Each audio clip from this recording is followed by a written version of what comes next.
Committee on Transportation and Infrastructure will come to order. I ask unanimous consent that the chairman be authorized to declare a recess at any time during today's hearing. Without objection, so ordered.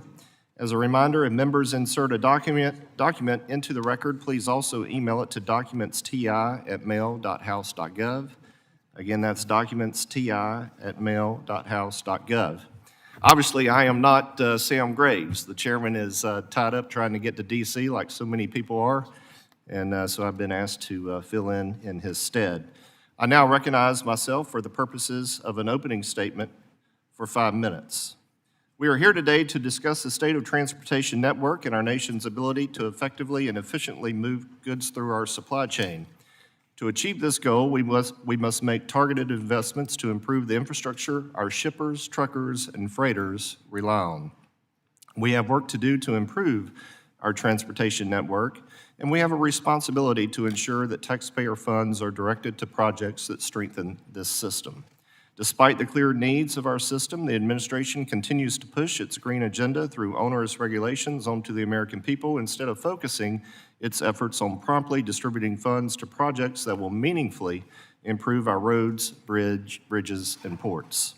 A recent example of these misguided regulations is the Federal Highway Administration's latest greenhouse gas emissions rule, something Congress expressly left out of the Infrastructure Investment and Jobs Act. However, our infrastructure system is just one factor to consider as we assess the state of transportation in the country. We also have to examine our supply chain.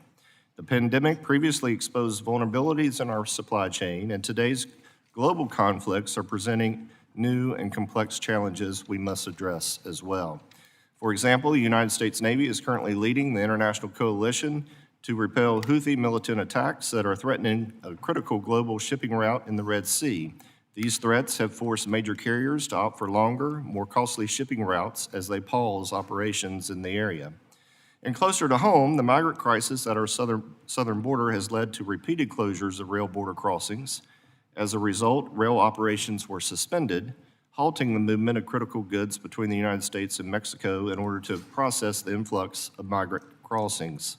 I look forward to hearing from each of our witnesses today about the realities on the ground.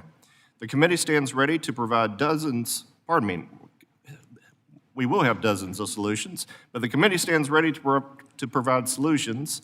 In May of last year, we advanced more than a dozen bills targeting supply chain challenges. The testimony provided today will give us greater insight into what's working and what's not. We look forward to working with you to strengthen our nation's transportation network. I now recognize Ranking Member Larson for an opening statement for 5 minutes. Thank you, Chair Rouser, for holding this hearing on the state of transportation. And if Sam needs to call anyone about getting into D.C., I'm sure he knows someone. It's been a rough time for a lot of travelers over the last week, for sure. This committee has a great story to tell when it comes to transportation, and I am pleased that today's hearing gives us a chance to do that. We'll find the state of transportation is strong thanks to historic levels of transportation investment.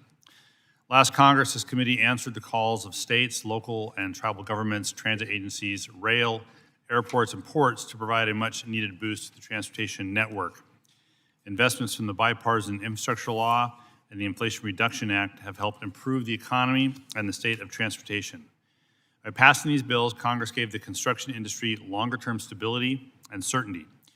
As Ms. Benford's testimony points out, if Congress had not passed the BIL, contractors, quote, would likely have seen a cut of 20 to 30% in the work that they were able to bid on.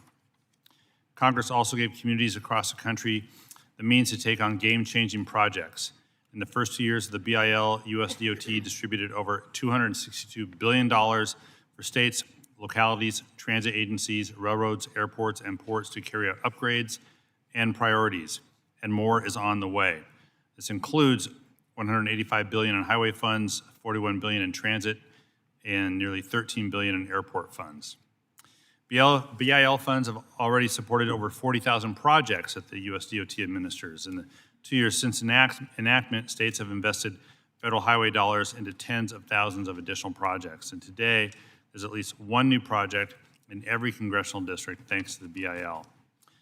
Projects across the country mean construction jobs in every region of the country. jobs with good wages, benefits, and working conditions. The BIL investment also means more jobs in transit, trucking, aviation, rail, and maritime sectors. The challenge now is to build and maintain a sufficient pool of skilled workers to tackle all the project opportunities offered by the BIL. And Mr. Millar's testimony from the great state of Washington notes that the entire transportation industry is facing workforce challenges. The BIL includes over $800 million in dedicated funding to train workers for in-demand jobs in manufacturing, semiconductors, and more. It also includes new flexibility for state DOTs to use highway formula funds for apprenticeships, pre-apprenticeships, and community college and vocational school partnerships. I look forward to learning what more Congress can do to support workforce development and training. In the state of freight, transportation is also strong thanks to congressional administrative actions in response to global shocks in the aftermath of the pandemic. The chair mentioned the work that this committee has done specifically over the last year, and BIL funding is helping as well, helping ports move cargo more efficiently, reduce emissions, and compete globally. BIL funding is also helping to tackle the biggest transportation, surface transportation bottlenecks.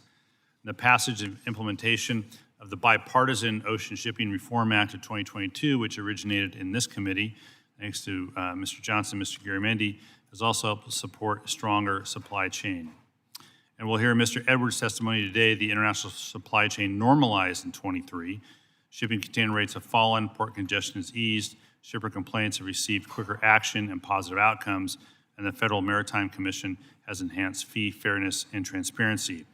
These reforms mean that when new international challenges arise and strain the global and domestic supply chain, the U.S. will be better prepared to react. So today's hearing is a welcome review of how well infrastructure investments are working, but keeping our transportation systems in good repair, resilient, and ready for the future freight and passenger demand will require an ongoing investment. Reliable and robust investment in infrastructure is key to the long-term success and sustainability of our transportation systems and supply chain networks for decades to come. And I'm committed to working with the chair of the full committee and even a substitute here today to ensure this committee continues to provide the necessary resources to support the economy, the traveling public, and America's transportation workers. And I want to thank the witnesses for being here today to help us out. And Mr. Chair, before we get started, if I could just ask an indulgence to do a quick introduction, Mr. Marar. Thank you. So ordered. Thank you. We're going to hear from the Secretary of Transportation of the Washington State Department of Transportation, Roger Marar, who's here today despite our own state legislature just having opened up their session. So he's probably got time to testify, answer questions, and get the heck out of Dodge to get back home. But he was our deputy in 2015 and appointed secretary in August of 2016, oversees an agency that is a steward of a complex multimodal transportation system and responsible for ensuring that people and goods move safely and efficiently.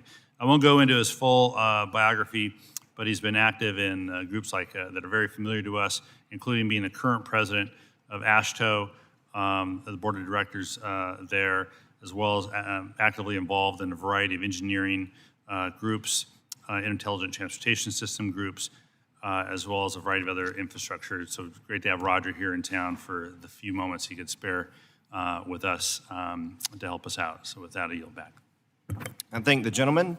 I ask unanimous consent to enter into the record a letter from the American Traffic Safety Services Association dated January 17, 2024. Without objection, so ordered. I'd like to thank our witnesses for being here today. We're looking very much forward to your testimony. Briefly, I'd like to take a moment to explain our lighting system to you. I think you know it pretty well, but there are three lights, obviously. Green means go, yellow means your time is coming to an end, and then red means wrap up just as quickly as you possibly can. I ask unanimous consent that the witnesses' full statements be included in the record. Without objection, so ordered.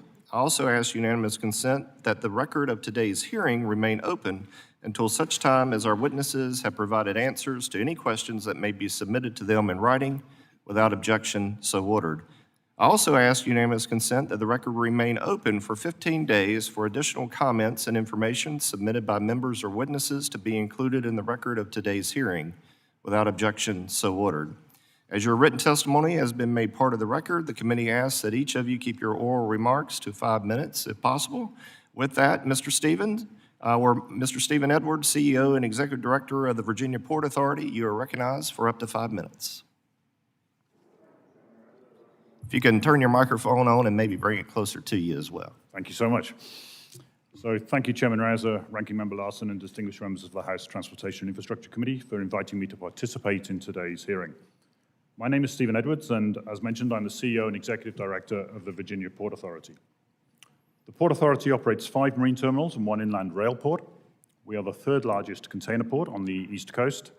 As an operating port, we have responsibilities of a port authority, a marine terminal operator.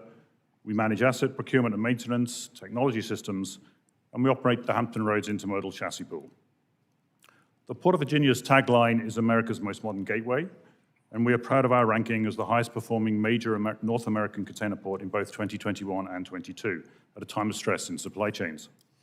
During this period, we were the fastest growing major American port in 2021, and over the 2-year period, second behind Houston. Presently, I have responsibility for a $1.4 billion gateway investment program, including deepening and widening channels in partnership with the Army Corps, expansion of semi-automated container capacity, berth strengthening, increased crane capability, advanced rail, and an offshore wind hub. And this is coupled with a state investment of circa $5 billion of capital improvements in tunnels, roads, and private sector investment in logistics parks. In totality, we really take the view of sea buoy to last mile delivery and from farm to ocean. As a port, as the largest East Coast rail hub, we service all of the Ohio Valley and Midwest states and further west, and our truck market largely service Virginia, North Carolina, Maryland, Pennsylvania, and West Virginia.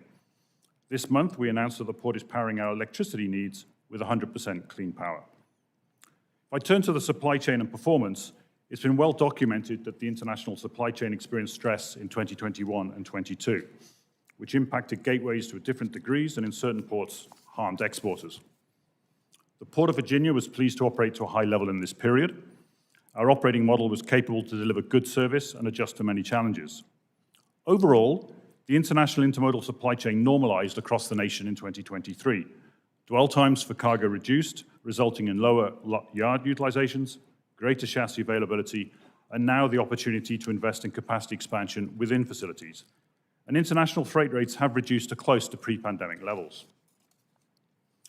Over the course of the last 5 years, the highest growth market for East Coast ports have been the Indian subcontinent, Middle East, and Southeast Asia, while Northeast Asia remains the largest trade lane by volume.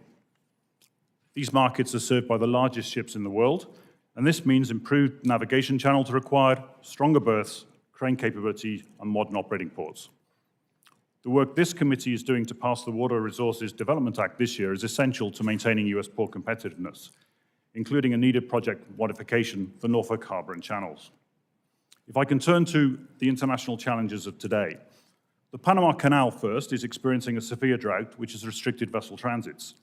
Today, the acute need for transit means vessels must make their reserved slots, and port operators need to ensure vessels depart on time. The canal is presently transiting 22 to 24 vessels per day, compared to a normal 36 to 40. Vessel delays differ by operator.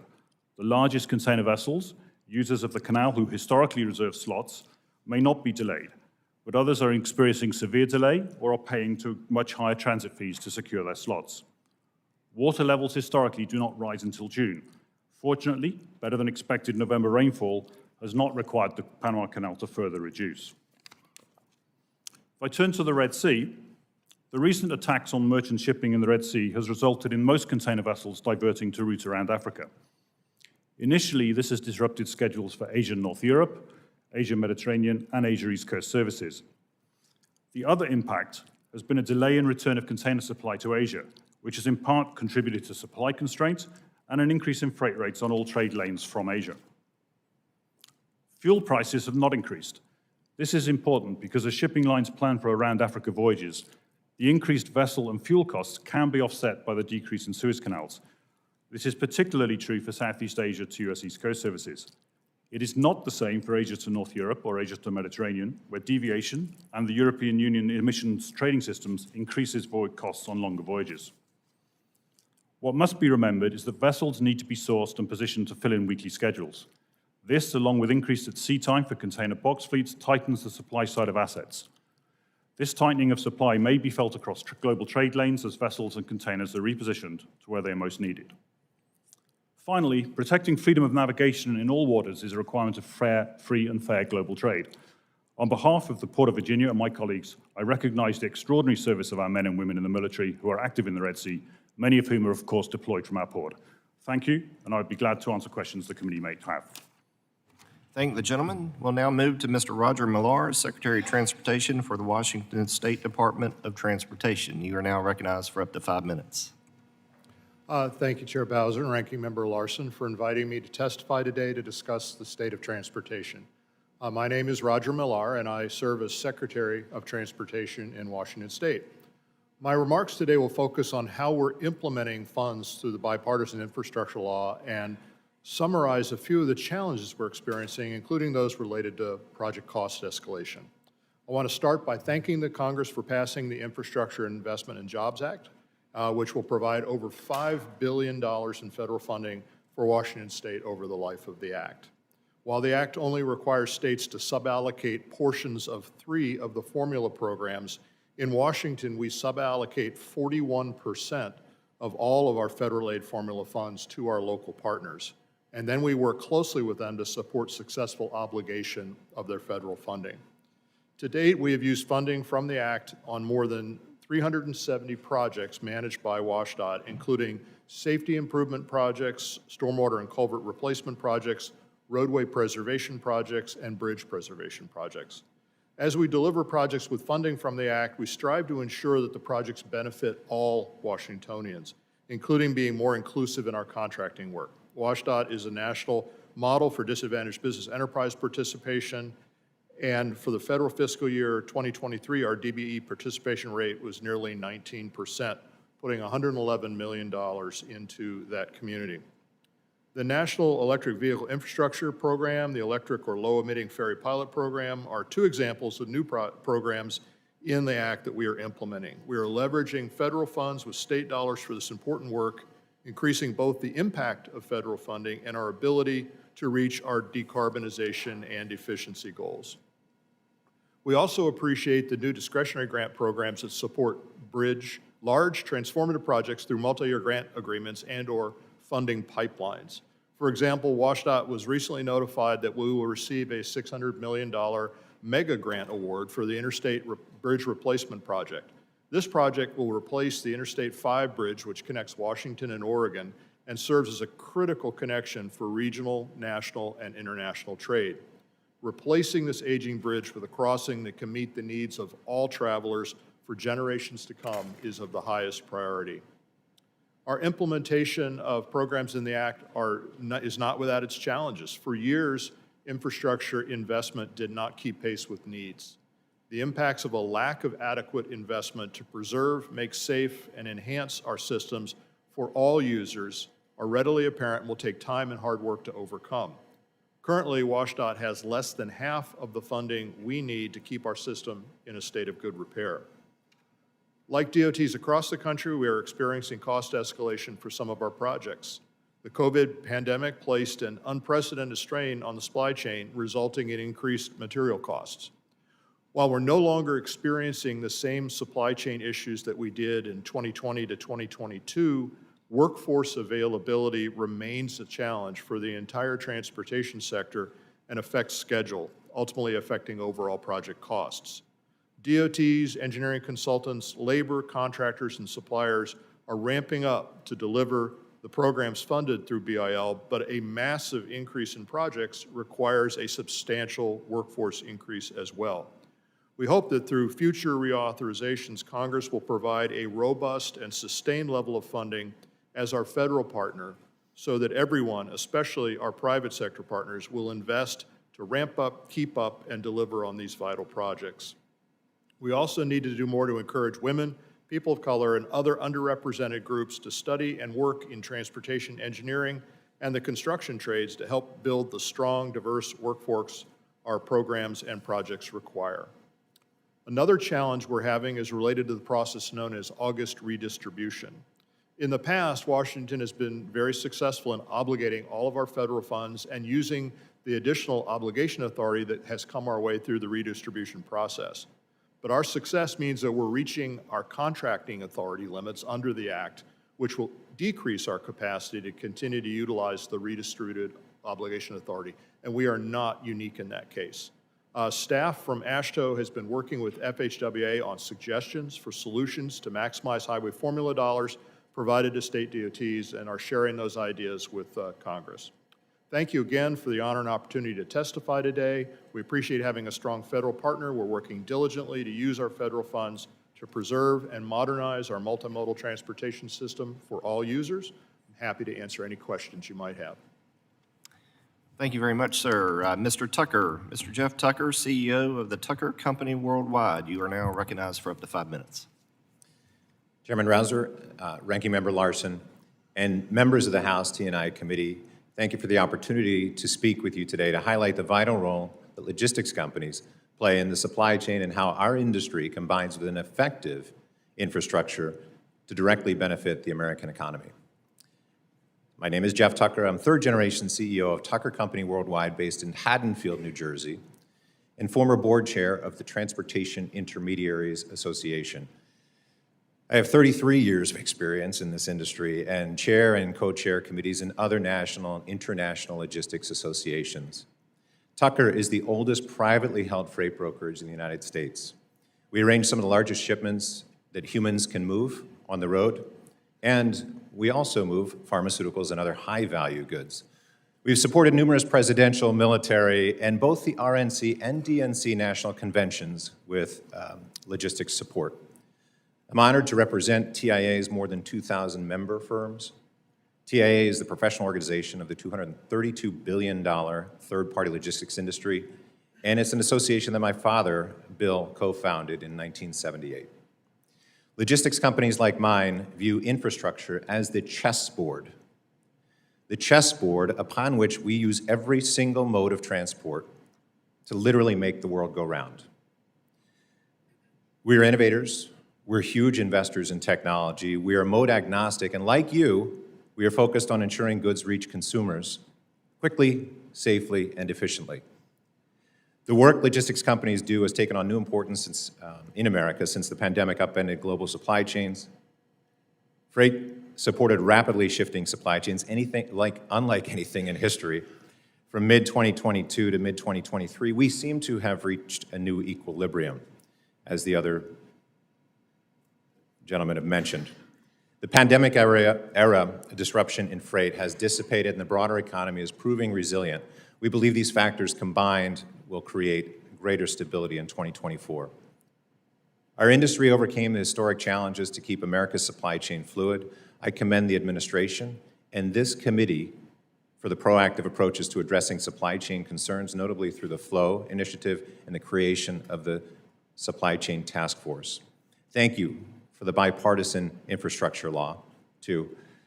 Continued and robust investment in infrastructure, combined with resourceful and innovative logistics companies like mine, are part of America's superpowers and directly improve our economy, jobs, and the health and welfare of our people. Our number one challenge is fraud. Fraud is rampant in trucking. It has ballooned to an $800 million problem. There's a surge of malicious actors engaging in illegal activity, registering with FMCSA as carriers and perpetrating fraud, theft, and holding freight hostage in situations without any legal consequences. While this is obviously an economic problem, hurting consumers and businesses alike, it also raises safety and security concerns. Unfortunately, FMCSA is failing to enforce the law, investigating tens of thousands of fraud complaints lodged with it.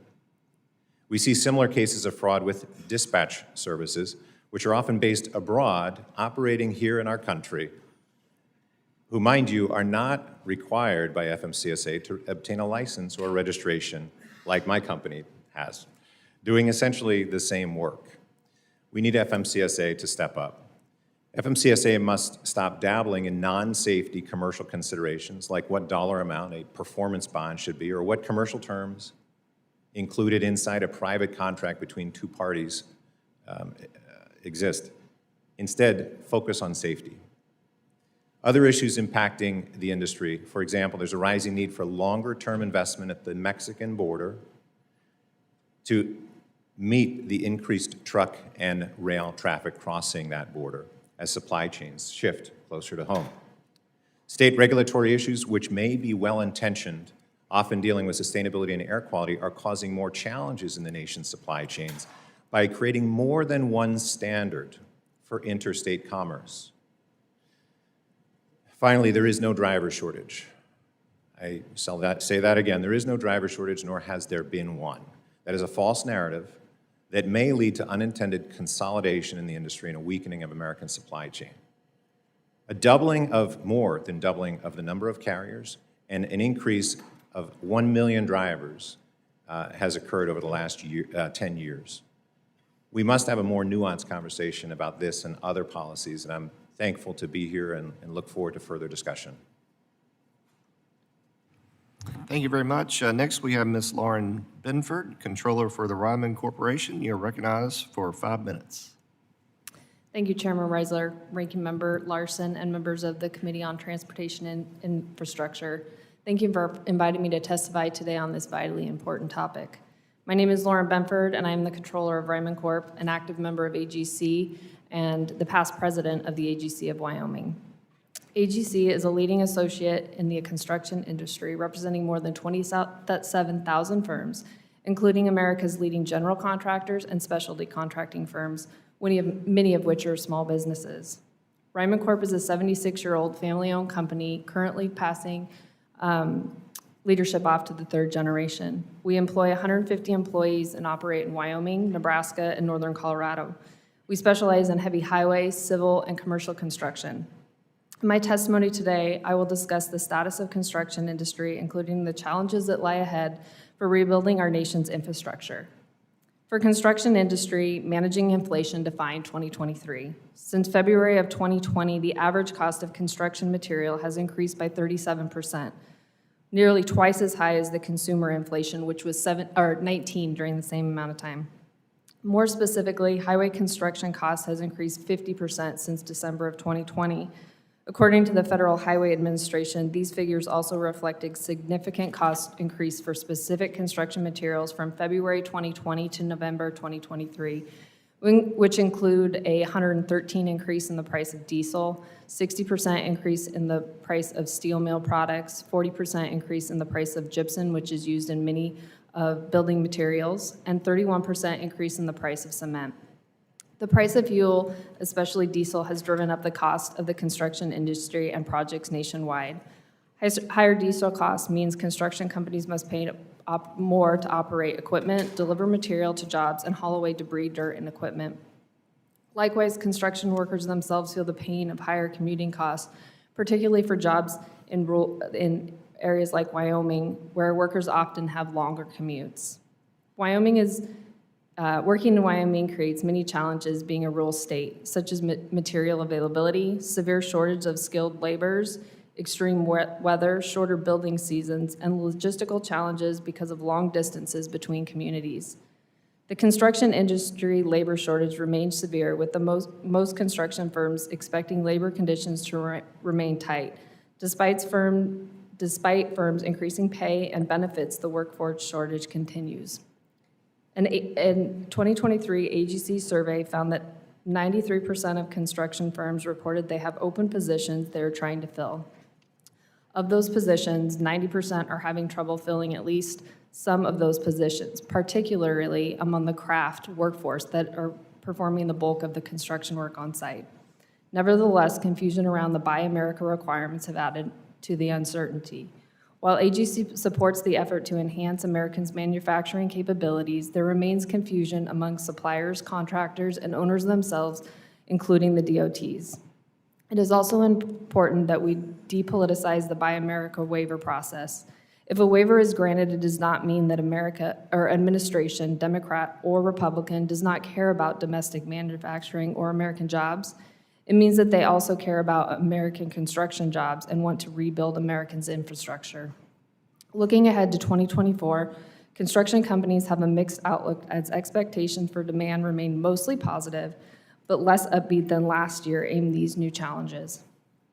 The Infrastructure Investment and Job Act provided market opportunities for all types of construction companies. From a construction standpoint, AGC members report that most of the IIJ funding to date has been needed to repair and repave our roadways. While AGC members are hard at work to rebuild the nation's infrastructure, it's also critical to recognize that current focus on repair and reconstruction is in its early stages of the IIJA is partly due to project readiness. Well, we have not seen an increase in the large projects to bid. As a result of the IIJA, we remain optimistic the robust funding levels provided in the law will mean more construction projects break ground in the next few years. If Congress did not pass the IIJA, the impacts on transportation contractors would have been significant, with likely a cut of 20 to 30% in projects by the states. I want to thank you all for the opportunity to testify today. I look forward to any questions. Well, thank you so much, Ms. Benford, and thank you to each for your testimony. We now turn to questions from the panel. I will recognize myself for 5 minutes for questions. And as usual, I have more questions than there is time, so I'll try to shoot through this. For each of you, the attacks on the cargo vessels in the Red Sea and the ripple effect on the global supply chain, what impacts have you noted in your industry since the beginning of these attacks? Mr. Edwards. Thank you, Chairman. And the initial impact is the delay in vessels arriving both in Asia and coming back to the United States, and the redeployment of ships to cover those slots elsewhere. So international ocean carriers are rescheduling all of their ships and coming around Africa. There is a short-term effect to that as everybody replaces ships into the schedule. It will settle into a pattern of ships being in a longer transit. And in the case of Southeast Asia to East Coast, that will be probably 7 days in each direction of a longer transit. It is, of course, more acute for exporting into the Middle East or exporting into the Indian subcontinent. And with that scarcity of supply of assets is undoubtedly going to come some higher prices to users of those ocean carrier services. So I think we should also recognize that the fastest growth in trade in the last few years has been the Indian subcontinent and Southeast Asia as people have moved to an Alt-Asia supply base. So it is challenging one of the most highest growth areas within our trade. So that extra 7 days, does that equate to 20% in extra cost, 30%, 10%? And do you have a roundabout figure? I do not. The actual time, depending on the individual circumstances, you can take the view on current fuel prices that the extra 7 days can be offset by the loss of the Suez Canal fees. That is not true for Asia Mediterranean or Asia North Europe. And of course, the scarcity of assets, you would have to ask the ocean carrier on an individual basis. Some can fill those gaps, some cannot. Mr. Marar, do you have any thoughts on this? Mr. Chair, it's an emerging issue that has yet to impact us, but we're certainly tracking it, and our concern is cost escalation. Mr. Tucker? Mr. Chair, another association that I represent is in a committee chair as the National Industrial Transportation League, and I spoke to the league yesterday about this, and that it is a concern because of the long time it takes to move around Africa, if that's the direction you're going. The other concern is that there are special fees that are being granted the ocean liners by the FMC, and there is just some concern among shippers that maybe those fees are not always applicable to the situation, and nothing specific that they can necessarily point to, but there's a concern there that would love a little bit of oversight and explanation around. Ms. Benford? I would echo Secretary Millar's words that this is something that we will be watching. When the supply chain does have disruptions, we will usually see effects of it, but at this time we are not. So as the committee begins to develop the next proposal to reauthorize our nation's surface transportation programs, can each of you provide a few priorities, let's say one or two, that this committee should consider to ensure infrastructure investments contribute to the overall economic development, safety, and prosperity of the country? Mr. Edwards, I'll start back with you. Certainly, Mr. Chairman, I would ask first that you move forward on the Water Resources Development Act, in particular for the navigation of channels. That is critical to most ports. I would say that there are just about every coastal port has some dredging requirements going forward, and we in particular have some requirements within the Water Resource Development Act for some authorizations as well. So that would be the first one. I think the second one that I would take is really just to allow the bipartisan infrastructure law to be acted on quickly is areas where we need to modernize, in particular on NEPA, and in particular with the Maritime Administration, where, by example, the Maritime Administration has not updated its categorical exclusion since 1985. There's a need for modernization. Real quickly, Mr. Millar. Safety, sir. Safety, safety, safety. The combined budgets of the 52 DOTs in the United States is about $200 billion a year. Crashes cost our economy $1.4 trillion a year, 7 times the combined budgets of all the DOTs. If you're going to invest in something that would pay a return to the economy in the reauthorization, I would strongly suggest safety. Mr. Tucker and Ms. Benford, I've got about 30 seconds. Echoes the Secretary's response, except with regard to fraud, and really this committee encouraging FMCSA to work on safety, safety, safety, and less on commercial terms. Ms. Benford. I would say maintain the formula funding to sustain flexibility for our states to utilize funds in the best way that they need. Thank you very much. Mr. Larson, you're recognized. Thank you, Chair. And sort of following on that last question from the Chair, I want to start with a kind of basic question. Is it too early to start thinking about the next infrastructure bill? Secretary Marar. Mr. Larson, I started thinking about the bill the moment the president signed the last bill. And give us time, man. It is not too late to start thinking about authorization. We're fortunate that the Congress, in its wisdom, has a multi-year authorization in the transportation space.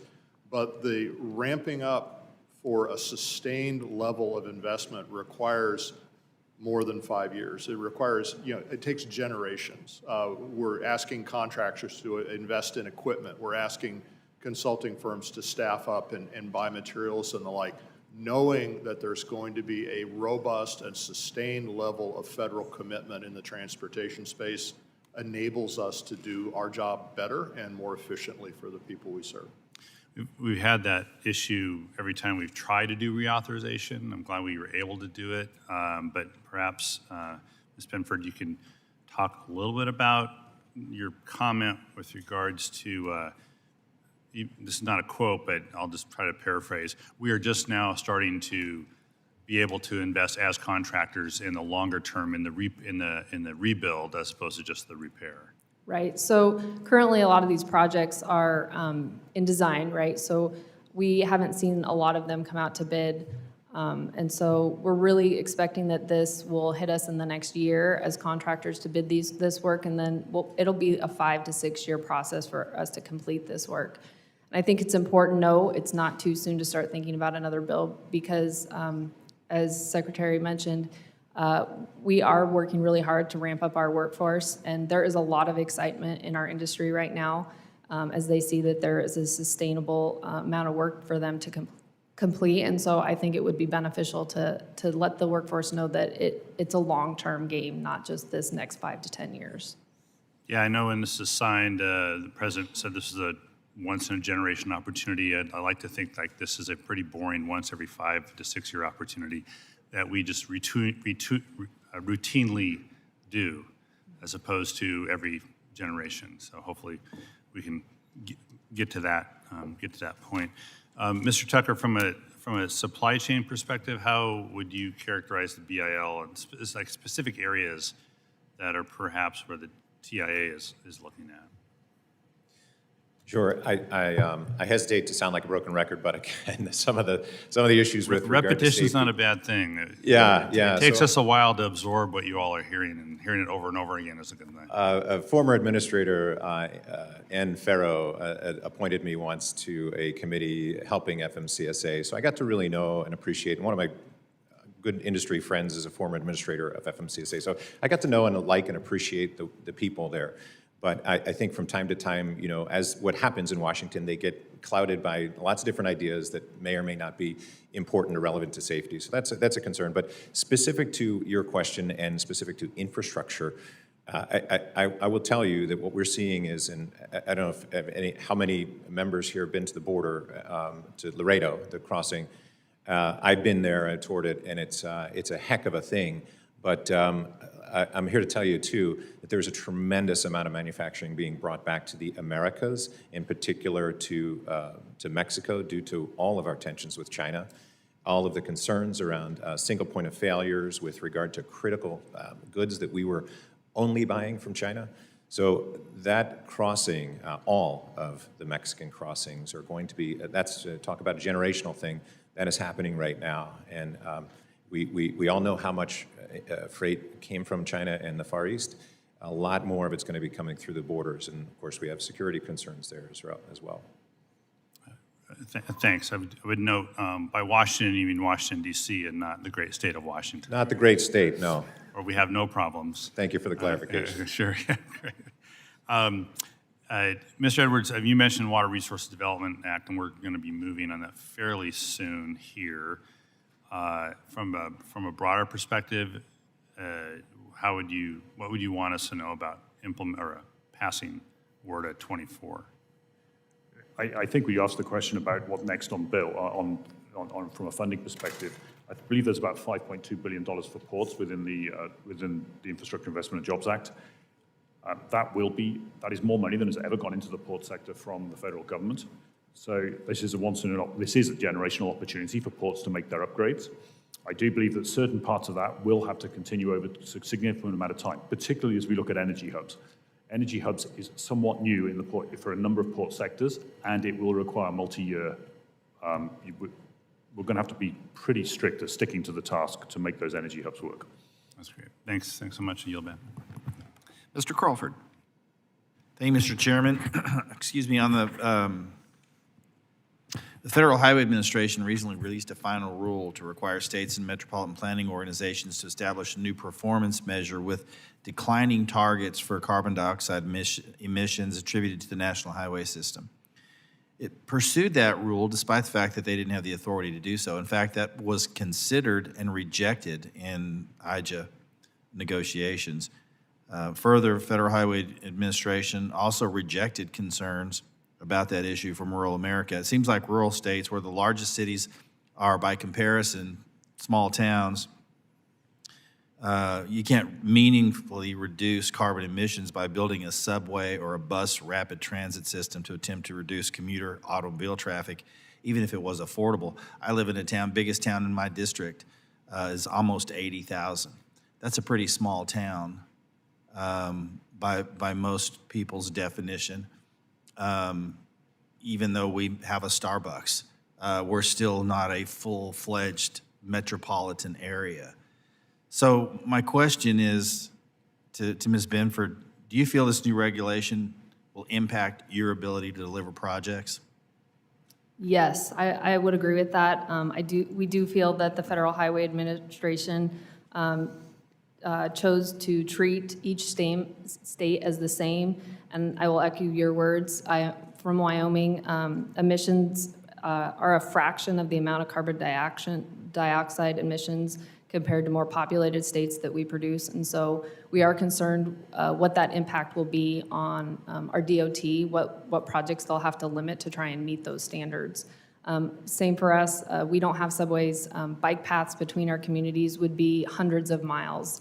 And with the weather, extreme weather that we have, just an example from Cheyenne to Laramie, 45 miles, and you could leave Cheyenne at a 70-degree temperature, go over the pass, and it could be 30 degrees and snowing. So a bike path in these types of communities would not be relevant. So I think you answered my question in your comments there, but let me ask this. Are you concerned the administration will actually use this rule as a roundabout way to influence project selection? Yes. That's my concern as well. I want to stay with you for just a second here. Ms. Benford, the administration is requiring project labor agreements, and we're hearing about that from contractors.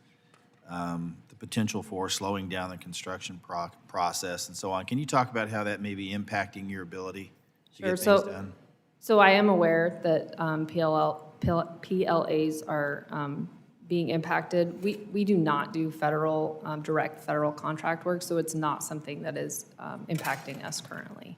Broadly speaking, is that an issue that affects your membership? Yes. And how so? I think people are concerned about how it will affect the way that they do work and limit the way they do work. Not long ago, Secretary Buttigieg was testifying before this committee. I made a point of asking him about the glacially slow pace of awarding grants. Earlier this month, Eno Transportation published a story highlighting that issue. It read in part, quote, "While new appropriations and new grant selection press releases have gone up, the rate at which U.S. DOT and selectees have been able to negotiate and execute grant agreements has actually gone down," end quote. One culprit seems to be the increased construction costs, essentially because grant application processes take so much time. A project often ends up costing more than the original projection by the time a sponsor learns that it's actually been selected for a grant. I think that's very concerning when we consider how inflation has driven up construction costs. In your experience, Ms. Benford, have you noticed a delay in DOT's rollout of its grant programs? So Wyoming actually doesn't get to participate in a lot of the discretionary grants because we actually struggle to match the federal funding. Currently, our local AG chapters are working with our state legislature to increase our funding. But so that's not something that we get to utilize as much as we would like. So in the state of Wyoming, you're kind of behind the eight ball simply because you don't have the population that can fund the match required to participate in some of those grant programs. I get that, but let me ask you this. How has inflation impacted construction costs, generally speaking? I would say that it really hasn't. Right now, we haven't seen the work. Again, this is a 5-year kind of rollout, so inflation really hasn't impacted the IIJA. It has impacted the work and the cost of the work, and that's just something that you have to pay attention to. You have to be planning. You have to schedule to make sure that your materials are on site and roll out the project as bid. Thank you. I yield back. Ms. Norton. Thank you, Mr. Chairman. This is a question for Ms. Benford and Secretary Marar.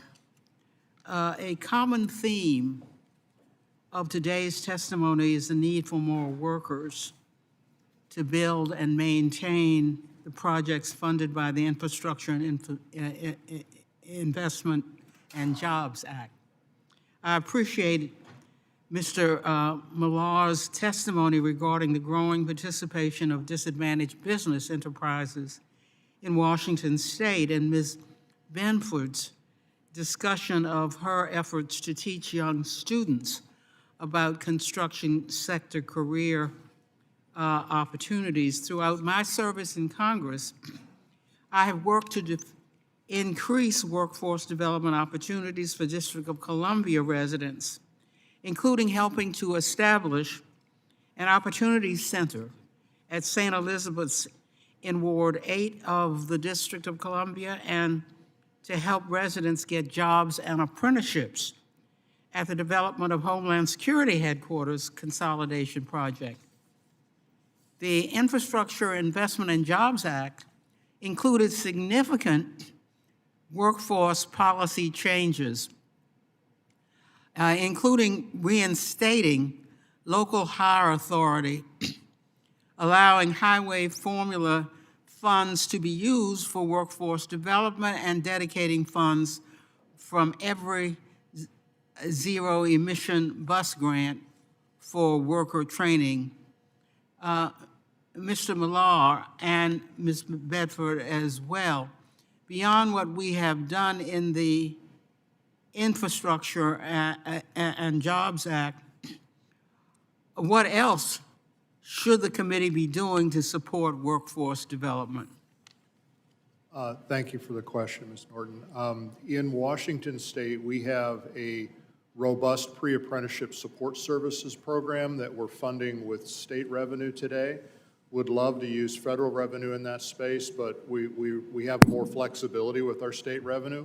We're working with community colleges, we're working with ministerial alliances, we're working with Native American tribes, we're working with labor unions, we're working with contractors on getting people into the construction workforce.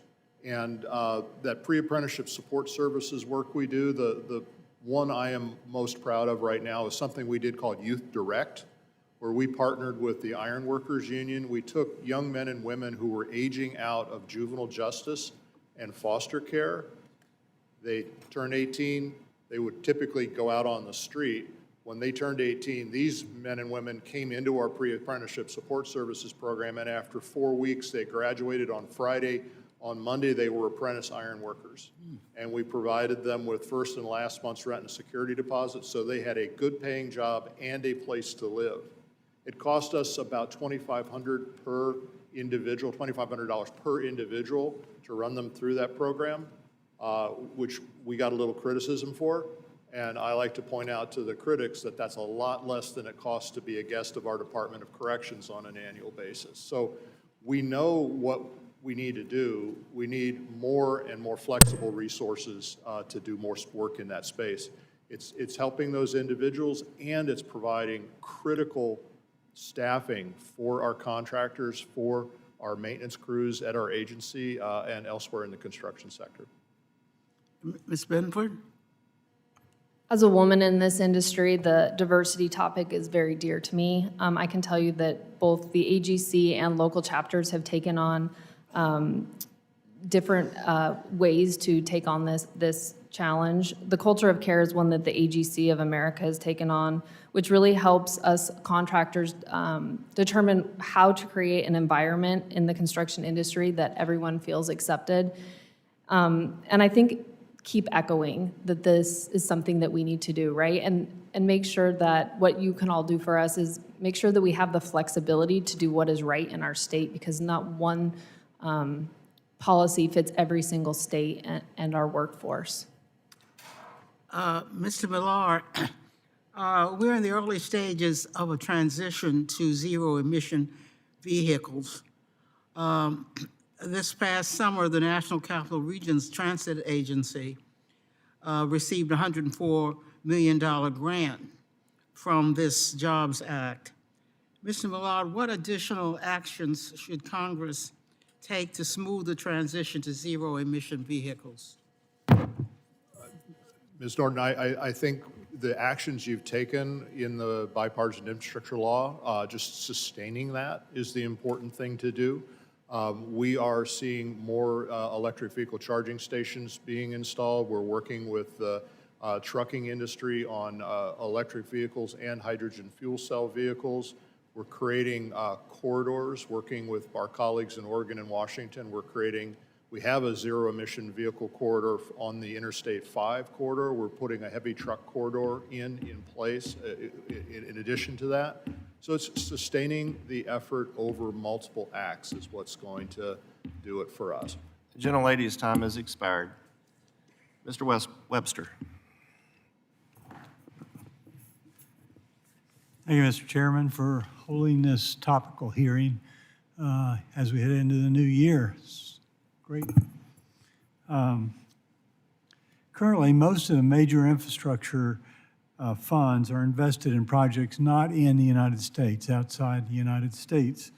The largest opportunity for infrastructure investment is in another country globally, not here. Therefore, and that's because of there are some regulatory issues, but also the fact we just don't have an infrastructure bank. And that's a shame. Consequently, the United States runs a risk of getting behind if we're not already maybe falling further behind from our friends and our foes in the area of infrastructure. I along with Congressman Allred, filed a bill called H.R. 490, which is the infrastructure bank bill, and it would establish a federal infrastructure bank. The funds don't have anything to do with the federal government, state government, or local government. It's all private money, and it's privately financed, nationally chartered, though. It's a wholesale bank, and the funds could be used for infrastructure projects with no cost to the taxpayer, which is just new. It's just an idea new. It's not the solution. It's just an idea of new money. It would fund domestic projects that would otherwise not have been funded.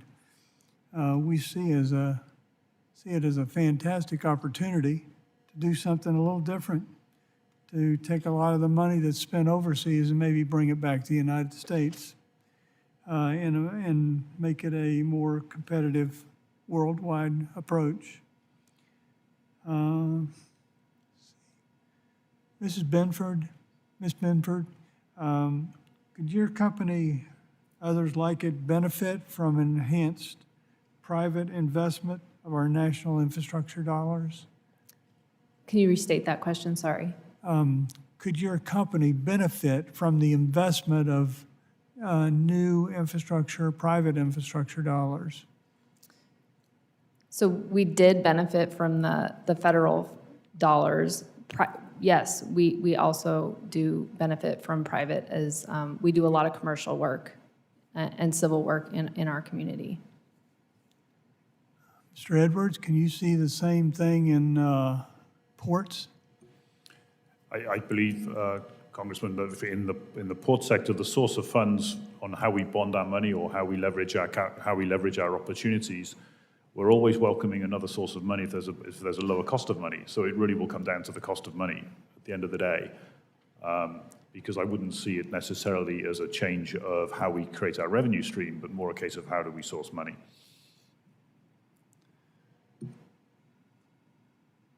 Mr. Myler, do you have any comments about that?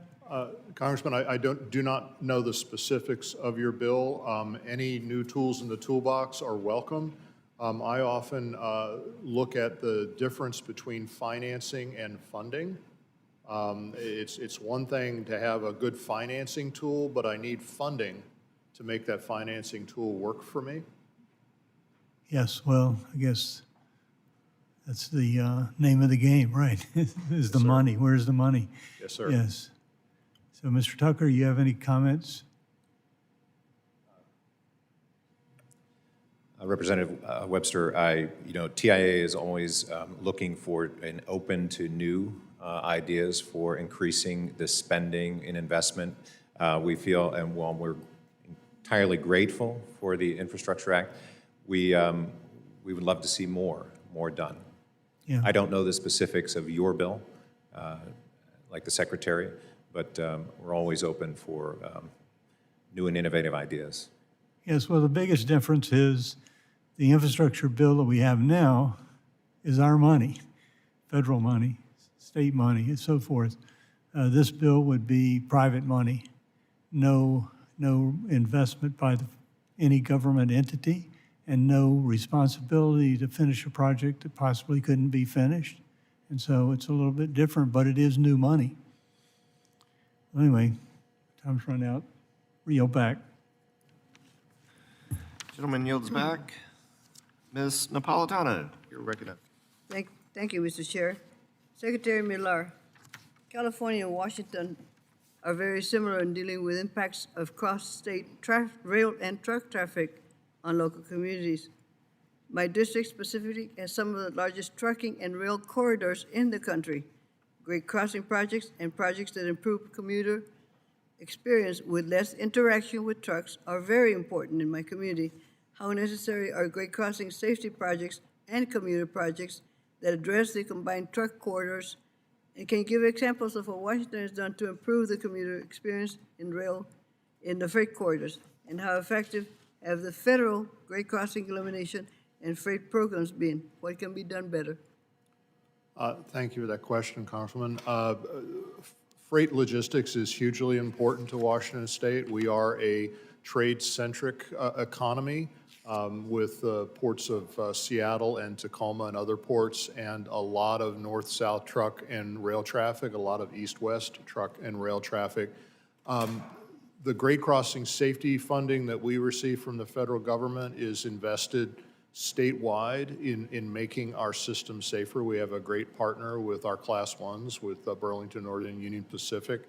We put together a Great Crossing plan for the entire state. We identified the top 50, and we're funding them and getting those crossings accommodated.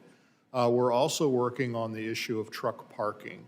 With the new rules, the electronic logs and the like, we have truckers pulling over to the side of the road outside of our major urban areas, looking for a place to to stop and take that mandatory break. We don't have enough places for them to park, and local governments are resistant to permitting additional places for truckers to park.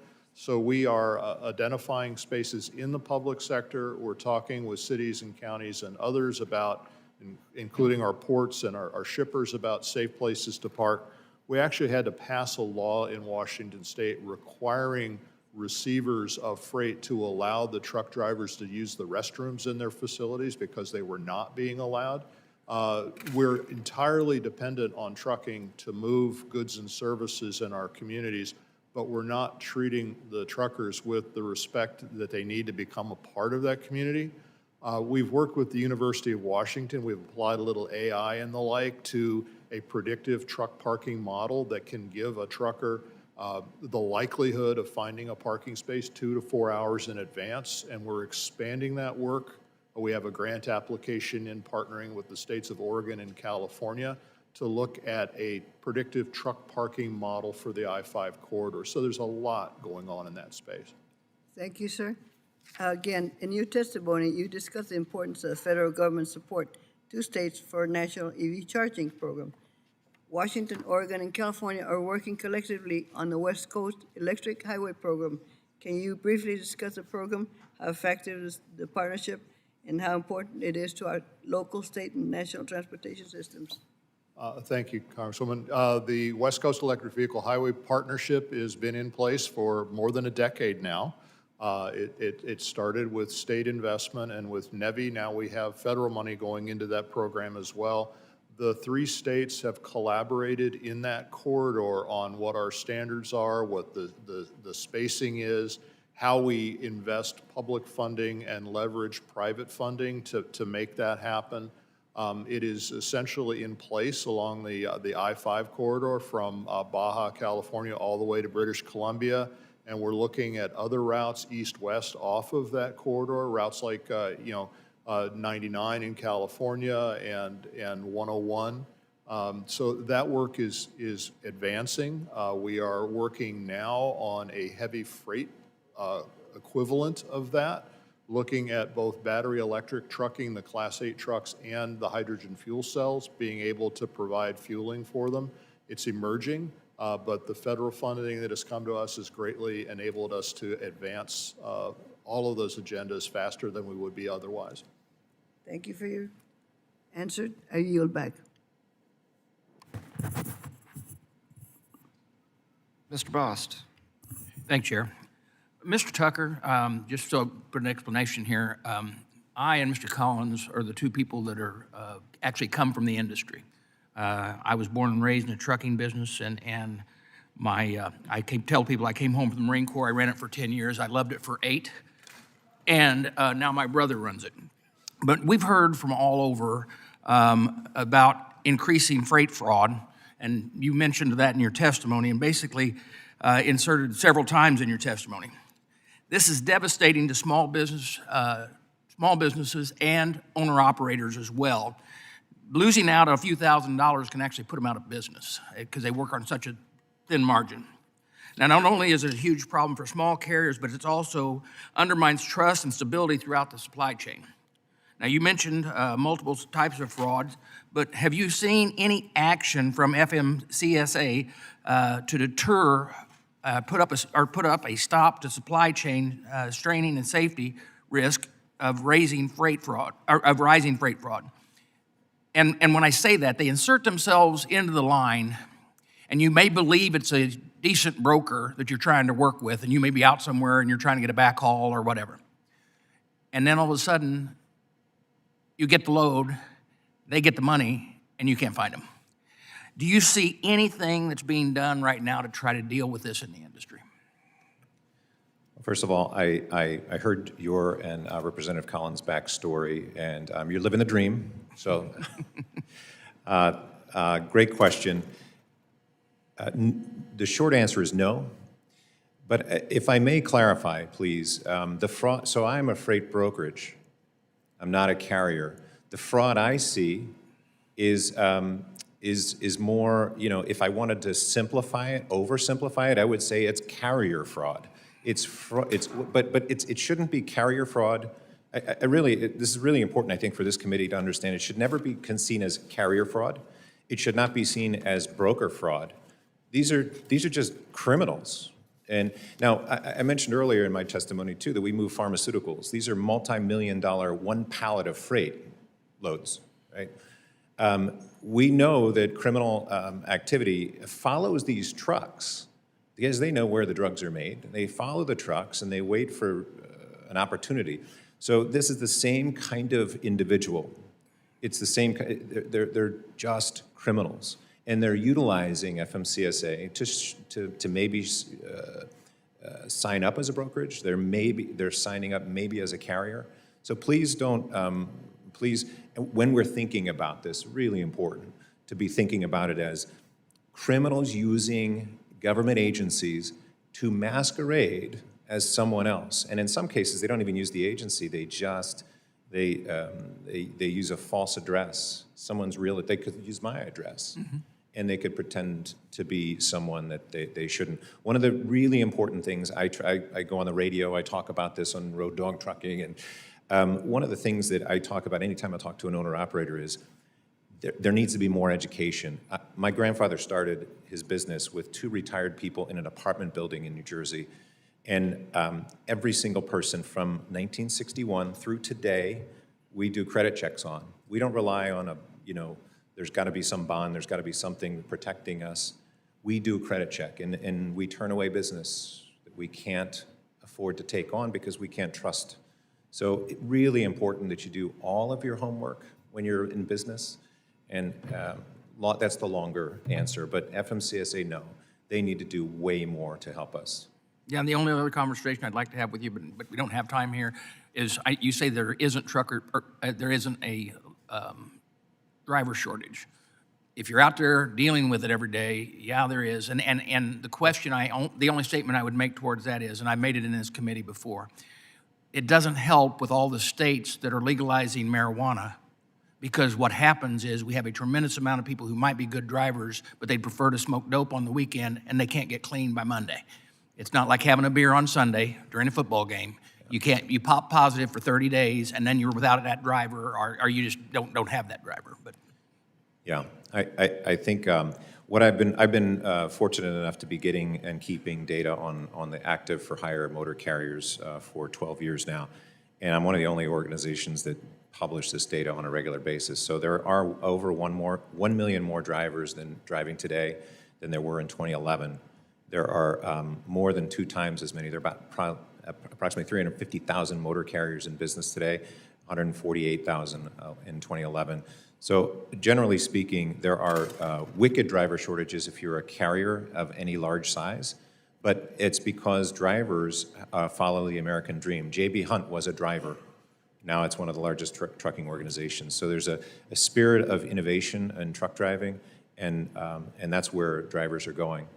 thank you for your testimony. I yield back. Mr. Garamendi. Thank you, Mr. Chairman. Listening to the testimony and the questions, it came to my mind, oh, happy day. Oh, happy day. Here we are, we find ourselves faced with $1.2 trillion to invest in infrastructure. And so the ports can't get it all done today, so there are some complaints to be sure. The state's trying to push the money out, and the contractors faced with a significant increase in contracts available to them, so much so that the various materials necessary to build the systems become expensive. Demand. Oh, happy day. $1.2 trillion. Water Resources Development Act moving along. Job shortages? No. People to do the jobs? Not available? Happy day. People have an opportunity to get a job. There are programs to train people. Oh, happy day. It's in the legislation that's been passed. You think about what's happened over the last 2 years with legislation. Yes, we have implementation problems, no doubt about it. But those implementation problems are really the result of an enormous amount of federal investment that is available. For the ports, on the dock, in the water, dredging, rail lines, crossings, states flush with money from the federal government to build the systems. But yes, there are implementation problems. And contractors faced with significant demand for the goods and the services to build the systems. Happy day. Yep, but there's still problems. I want to go into one of them. I see my colleague, Mr. Johnson, has left at a most inopportune moment. Perhaps he'll return. But 2 years ago, we worked on the Ocean Shipping Reform Act. He's back. Hello, Mr. Johnson. I'm about to say good things about you and the new legislation that we have. Mr. Tucker, thank you so very much for bringing to our attention the issue of the implementation of the Ocean Shipping Reform Act. Again, happy day. A major piece of legislation was passed, and now we have to update it. I would appreciate if you could comment. I guess this is really to the majority party. Mr. Johnson, I know you're pushing hard to get this bill off the floor so that we can put into the Coast Guard bill. So let's see what we can do. Mr. Tucker, talk to us about the implementation of the Ocean Shipping Reform Act and the next steps that are in the bill. And thank you very much for endorsing, your organization endorsing the bill. This is 1836. Thank you. I'll quote, before I get too deep, I'll quote Dirty Harry and saying, a man's got to know his limitations. I am far more a trucking and surface transportation mind than ocean. That said, I'll let you know that TIA supported the Ocean Shipping Reform Act by Congressman Garamendi and Congressman Johnson. TIA members were hesitant about more government regulations, but welcomed the legislation text about creating a definition of unreasonable demurrage and detention fees and trying to reverse the trend of a few ocean carriers using retaliatory practices against manufacturers and shippers. These shipping laws have not been updated in more than 20 years.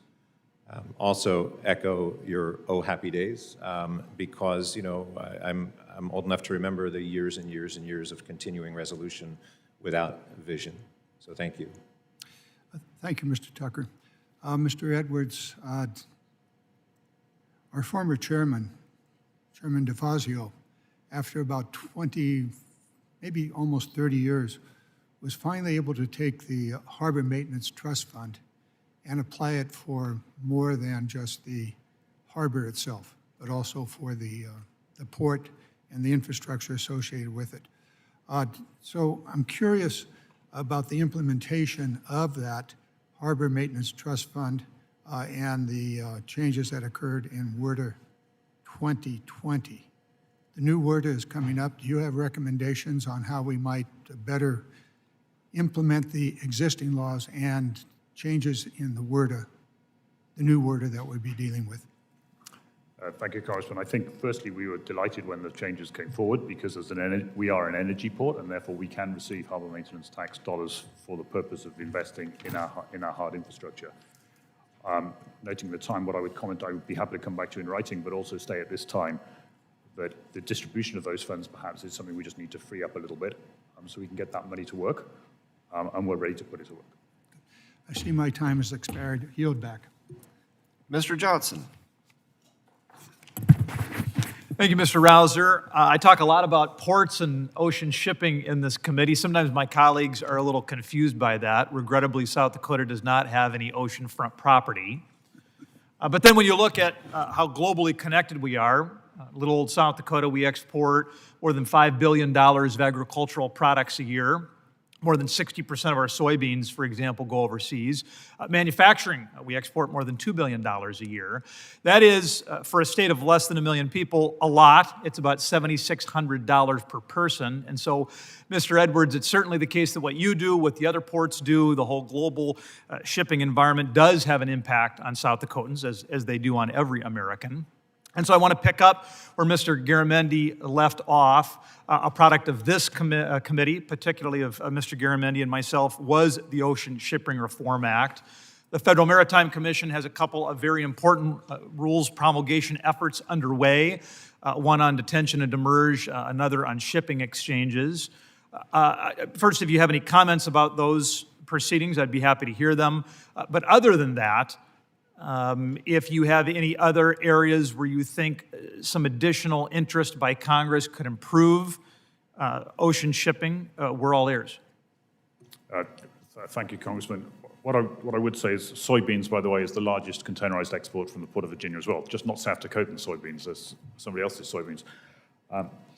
What I will say on the Ocean Shipping Reform Act changes that were placed in, and in particular regarding the detention and demurrage. We are an operating port, so we are a marine terminal operator, and we believe we operate well within the guidelines that are laid out. I did take time before I came here today to talk to some of the other trade coalitions, and I think the one item that I would ask Congress to do is hurry up the Federal Maritime Commission. I think it is over a year. I think their guidelines were due to come out in June of last year, and we're waiting now on the Federal Maritime Commission, and here we are in January. So I think the whole industry is saying, from top to bottom, is saying the whole industry wants to abide by what the intent of the legislation was. Could the Federal Maritime Commission please publish that guideline so that the whole industry can then abide by it? I would say that's the most important one on detention and demurrage. I believe on the balance of trading, and in particular on exports, I do believe, I am a true believer that the private sector normally reacts appropriately in the marketplace. There are times when that may not work so well. And I think because as a political subdivision, we can take our own action to protect our exporters if, by example, imports were overwhelming the supply chain, which is what happened during the pandemic in 21 and 22, is where imports could overwhelm the pandemic and the exporter could have been harmed. I think it is important that ports as a whole realize that we are, yes, a for-profit business and we reinvest our profits back in, but we're also a public utility in the sense that we have to provide that service to the exporter as well as the importer. And there is, on a port-by-port basis, that need to understand the balance of protecting capacities if one leg is particularly clogging up the system. So in that environment, is there an area that is particularly weak or worrisome to you over the course of, say, the next 10 years? I know a lot of ports are making a tremendous investment in additional technology to increase their capacity. I think people have a deeper understanding of their frailties coming out of the pandemic. What worries you now? I think as we deploy technologies, and we will continue to deploy technologies, we can become smarter and smarter as an industry. I think the one thing the pandemic taught us is where do you put your surge capacity and who is reacting to that surge capacity. And ultimately, if you're going to carry redundancy, somebody normally pays for that redundancy. I do believe that you're seeing the reaction to that on a port-by-port basis across the nation. And I think it's fair to say that we would be fools if we didn't acknowledge that every port competes with every other port. We are natural competitors, so we are businesses. And therefore, it's in our own interest to be able to provide certain surge or redundant capacity as a whole. And my own take on that is my role as a port. I'm not asking the government to intervene and tell me how to do that. Ms. Benford, you noted your company doesn't do direct federal work. You did mention that PLAs can be onerous and cumbersome. Is that type of federal regulation, is that what makes you, at least in part, less likely to do direct federal work? We're just not really set up to do direct federal work. There's a lot of restrictions and a lot of expectations that we just don't meet as a small company. And there is not, we don't do the large jobs that would be required by a PLA. Very good. Thank you, Mr. Chairman. I yield back. Mr. Johnson of Georgia. Thank you, Mr. Chairman. And thank you, Ranking Member, for holding this important hearing today. And thank you to the witnesses for your testimony.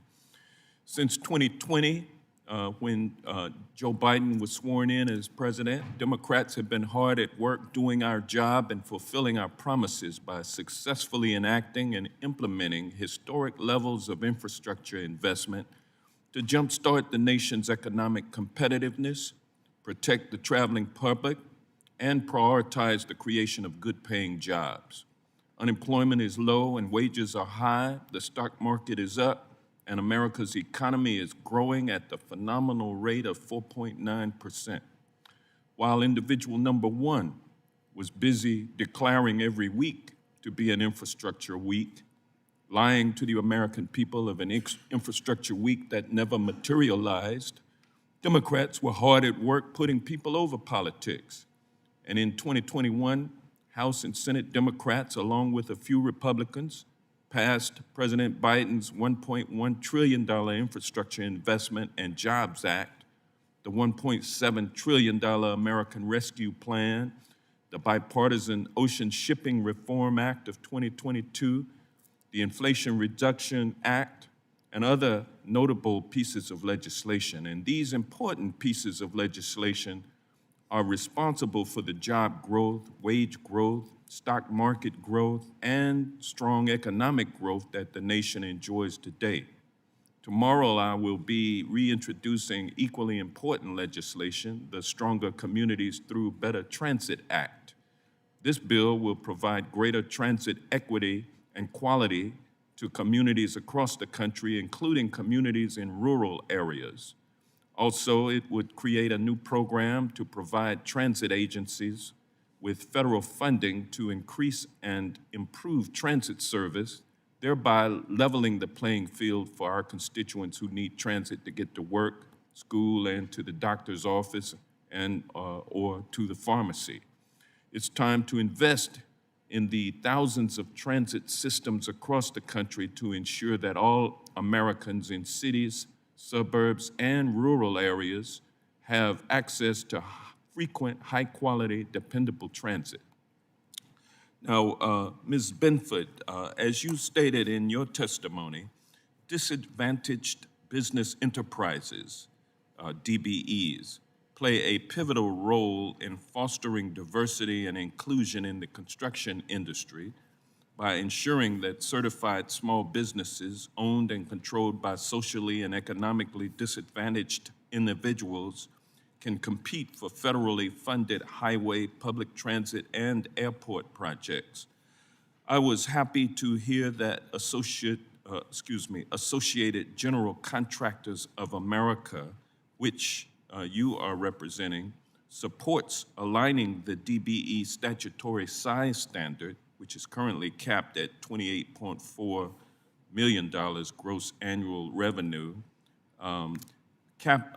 aligning that with the $45 million cap, which is revised for industry trends and inflation at least every 5 years by the SBA. I recently introduced H.R. 6820, which is the Small Business Contracting Fairness Act, which would amend the IIJA to raise the statutory size standards. Can you speak more to the importance of increasing this standard and which would give DBEs greater access to transportation, Department of Transportation projects? Yes, so we do appreciate that because I think that is one constraint that our DBEs are limited by. We are required to use DBEs, and just to give you a little idea of what that looks like, when we bid a project, we have to solicit, so we have to reach out to 80 to 100 DBEs, and in Wyoming, we get 1 to 5 quotes. And so I think giving DBEs more access, whether it's the constraints or the administrative requirements that they're required to do, would be helpful, yes. Thank you, and I'm about out of time, so I will yield back. Thank the gentleman. Mr. Mann. Thank you, Mr. Chairman, and thank you all for being here today. I represent the Big First District of Kansas, and as a geographic center of the country, Kansas offers excellent transportation advantages for certain industries.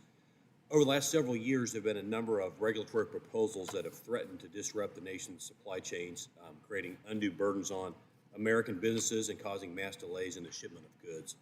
Of course, the pandemic highlighted fractures in our supply chains, and in my view, instead of focusing on the issues, instead of focus on the issues, the administration continues to focus on more regulations that will cause further bottlenecks and uncertainty for the nation's supply chains.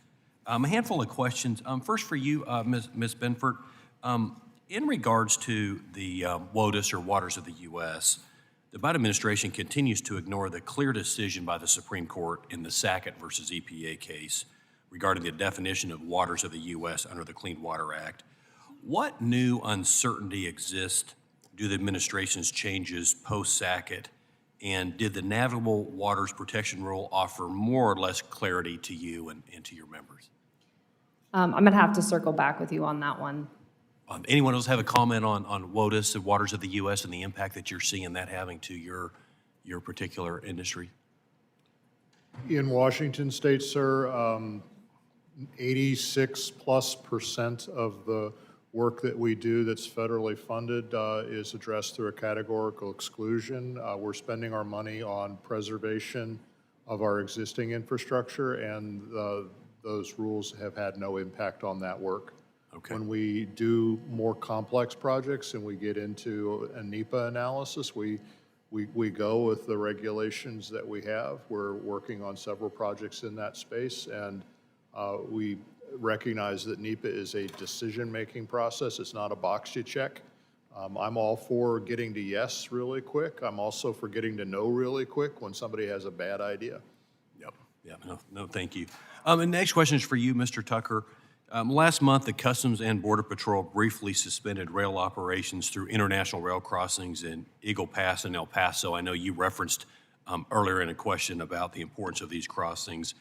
You know, when the Customs and Border Patrol did that, when they had to move agents to other parts to help secure the border, Union Pacific Railroad alone noted they had more than 60 trains, or nearly 4,500 rail cars that are being held south of the border.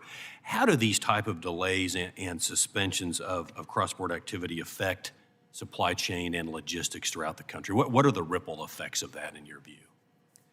The ripple effects are significant, and especially for grains, right? Things that have an expiration, such as food. So those are big ripple effects. I'm not part of national security. I understand that there might have been an impetus to make Mexico do more, and in doing that, but I think that the challenge needs to be faced. We need to continue moving this freight. As I said earlier, there is way more freight moving north from Mexico, and please expect it to continue over the next decade. And we just can't afford to have a closure like that. From what I understand, at least from the figures released by the Union Pacific and supported by the AAR, is that there's about a $200 million impact. So I think, working with industry, letting industry know of potentials like this so that they can work around it, if possible, would help mitigate it. But there really needs to be a better collaborative environment around stoppages such as this. I completely agree. Last question, quickly for you, Ms. Benford. In your testimony, you detailed how the cost of construction had increased in the first quarter of 2023. The cost of highway construction had increased 53.8% over Q1 of 2020. Can you describe the impact of these increased costs on businesses like yours and your ability to complete projects? Yeah, so again, going back to the bid process, when we get quotes from our subcontractors, we're really required to lock in immediately. And so time is of the essence to make sure that the owner and everyone buys into the price. Because if we don't, the effects are risk, right? So we take on that inflation, our subcontractors take on our inflation.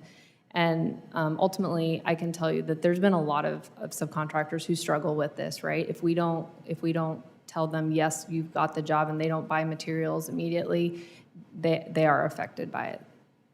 Thank you all for being here, Mr. Chairman. I yield back. Mr. Carvajal. Thank you, Mr. Chair. Mr. Miller, last Congress, many of my colleagues and I worked on crafting landmark legislation to invest in our infrastructure, reduce our greenhouse gas emissions, and create good-paying jobs. Through the Bipartisan Infrastructure Law, the American Rescue Plan, and the Inflation Reduction Act, we have been able to do all three. However, I do understand that workforce availability is a challenge for the transportation sector. As we continue to oversee federal dollars from the bipartisan infrastructure law and the Inflation Reduction Act hit the ground, what are some of the considerations this committee should take into consideration and account to ensure that we maximize our federal investments? Congressman, there are a lot of things on my list there. We are working right now in Washington State to bring more women and people of color into the construction trades. When we see folks aging out of industry, it's important that we take advantage of every pool of individuals available to us. Part of that is making the workplace a welcoming place for everyone who's engaged. Part of that is providing the training. Part of that, frankly, is getting people interested in our work. And that's going to require us to get down to like the elementary and middle school level on just the whole issue of math, science, and technology. There are lots of folks. I go and speak at the University of Washington to graduating civil engineers, and they're not interested in the transportation space because I had a bunch of them say, my focus is on the environment. Why should I get into transportation?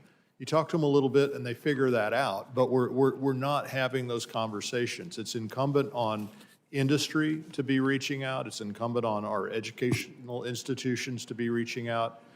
We need to get young people interested in and excited about the futures that exist in this space, knowing that you can have a job with good pay and benefits and retirement and the like in the construction trades without a four-year college degree. People don't know that, don't get that. So I think there's an awful lot that we need to do in the education space.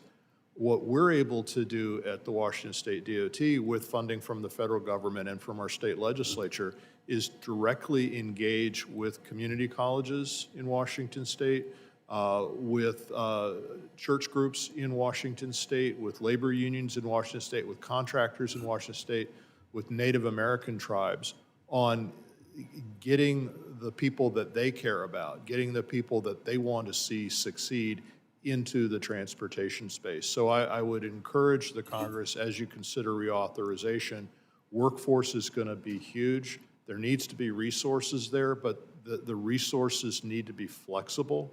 The way, we don't use federal money in our pre-apprenticeship support services work. We're doing things like buying tools for apprentices, buying boots. And my Office of Equity and Civil Rights lead says, when you use federal money, you can buy the boots, but you can't buy the laces. Because, so the funding is important, the flexibility is important, and just the acknowledgement of the scale of the problem. Thank you. Mr. Tucker, as a former chair of the Coast Guard and Maritime Transportation Subcommittee and now ranking member, I was able to work on advancing the Ocean Shipping Reform Act of 2022, written by Representative Garamendi and Johnson. Can you discuss how the Ocean Shipping Reform Act of 2022 is helping to alleviate the supply chain crisis? Congressman, thank you for the Ocean Shipping Reform Act. As I said, I'm not the ideal candidate to speak to ocean issues. However, the TIA is extremely appreciative and supportive, in particular for creating definition around unreasonable demurrage and detention fees, trying to reverse the trend of a few ocean carriers using retaliatory practices against manufacturers and shippers. So thank you for your support. You did a darn good job knowing the issue, though. Thank you. Mr. Chair, I yield back. Gentleman yields. Ms. Chavez de Reamer. Thank you, Mr. Chairman. Thank you for being here today. I'm Lori Chavez-Reamer, new member of Congress representing Oregon. So, Secretary Marar, it's nice to be on the border with you. I am appreciative that you mentioned the I-5 bridge and how important that is as we move through. But my questions today, back in December, the Biden administration, the Council on Environmental Quality, as well as 6 sovereign nations released a final package of commitments in the ongoing Columbia River Systems operation litigation and mediation. In this package, a myriad of provisions were included, and general consensus amongst Pacific Northwest communities and stakeholders in the agreement is a de facto breaching of the dams. My Pacific Northwest colleagues, Congressman Newhouse and Congresswoman McMorris-Rogers, and myself have been staunch supporters of the lower Snake River dams and are deeply concerned about its future. Breaching the dams would be a fatal blow to the Pacific Northwest, as the lower Snake River dams provide immeasurable benefits to the region and the nation. For instance, the river system significantly decreases traffic congestion and pollution. It would take exactly 39,204 rail cars and 150,784 semi-trucks to move the cargo that is barged through the Snake River by rail and truck.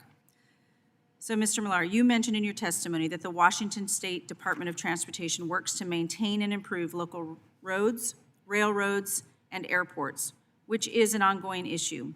Breaching the lower Snake River dams would exacerbate this issue, would it not? Congresswoman, Washington State in particular, Governor Jay Inslee has not taken a position on breaching the Snake River dams. We are engaged with the other partners in their area on studying the potential impacts of that. We have just begun the study of the transportation impacts and our ability to respond to those impacts. So having just begun the study, I really can't speak to what those impacts might be. By adding a substantial amount of rail cars and trucks to railroads and highways, would your agency still be able to meet its objectives? Yes. The lower Snake River dams play a significant role in not only providing clean, renewable hydropower energy, which provides my constituents with low-cost electricity, but also transporting approximately 60% of the nation's wheat exports. Mr. Marar, if the lower Snake River dams were breached, how would this wheat alternatively be transported? Again, no decision's been made, and the state of Washington has taken no position in that space. If you could project how it could be the affected. options that shippers have to barging would be by rail or by truck. If an alternative plan could not imminently be implemented, don't you think this would further negatively impact supply chain issues that would already exacerbated by COVID-19? My guess is you're going to say the study is still out there, so no decision's been made. But I would like to keep an eye on it and work with your office and make sure that we're paying attention to how this happens. The state of Washington is partnering with other entities that are interested and involved in that particular issue, including the state of Oregon. We welcome the continued communication. Well, I appreciate the support for the Pacific Northwest, and I'm glad that you're here today. Thanks. I yield back. Mr. Garcia. Thank you, Chairman and Ranking Member, for hosting the hearing today. In recent years, our transportation systems have been undergoing a transformation.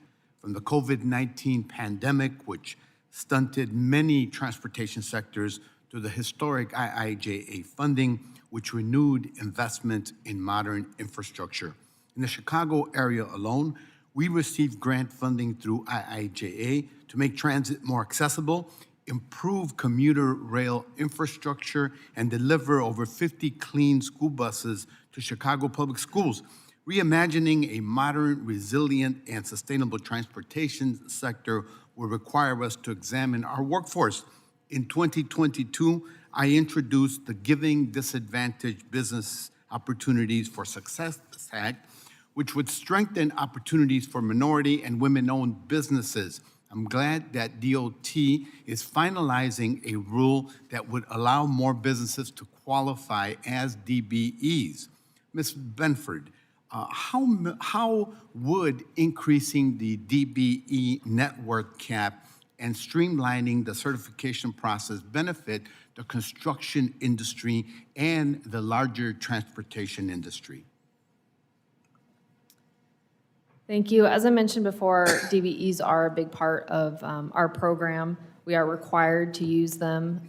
Wyoming, we have a lot of people registered as DBEs, but again, when we go through the bid process, we only get 1 to 5 bidders. So anything that can ease the process for a DBE would be greatly appreciated.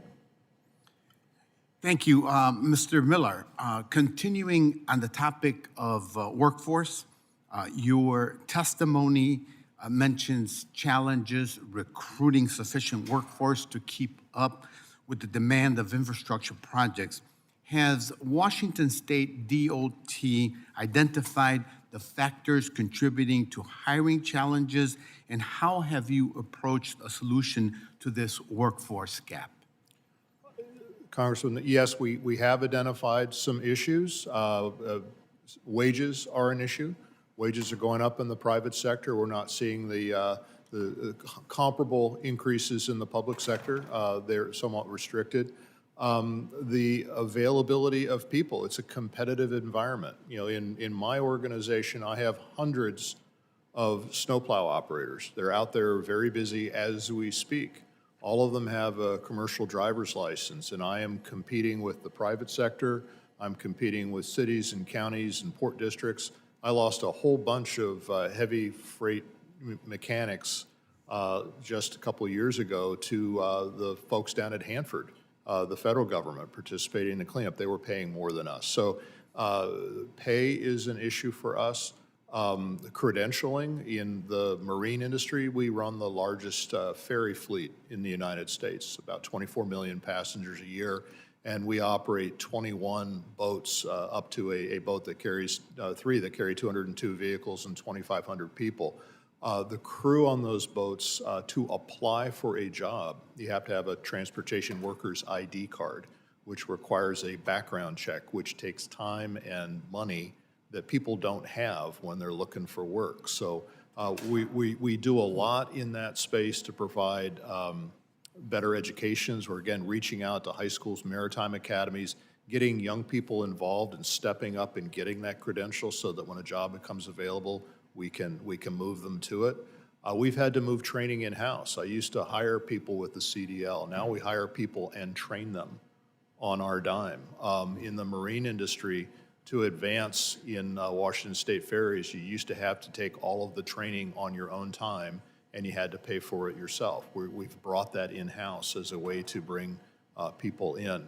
Our pre-apprenticeship support services, we're seeing more and more women and people of color there. We require on all of our contracts a minimum of 15% of the labor hours that are worked be worked by apprentices. We achieved that goal. And of those apprentice hours, 45% of those hours are worked by women and people of color. Thank you for that.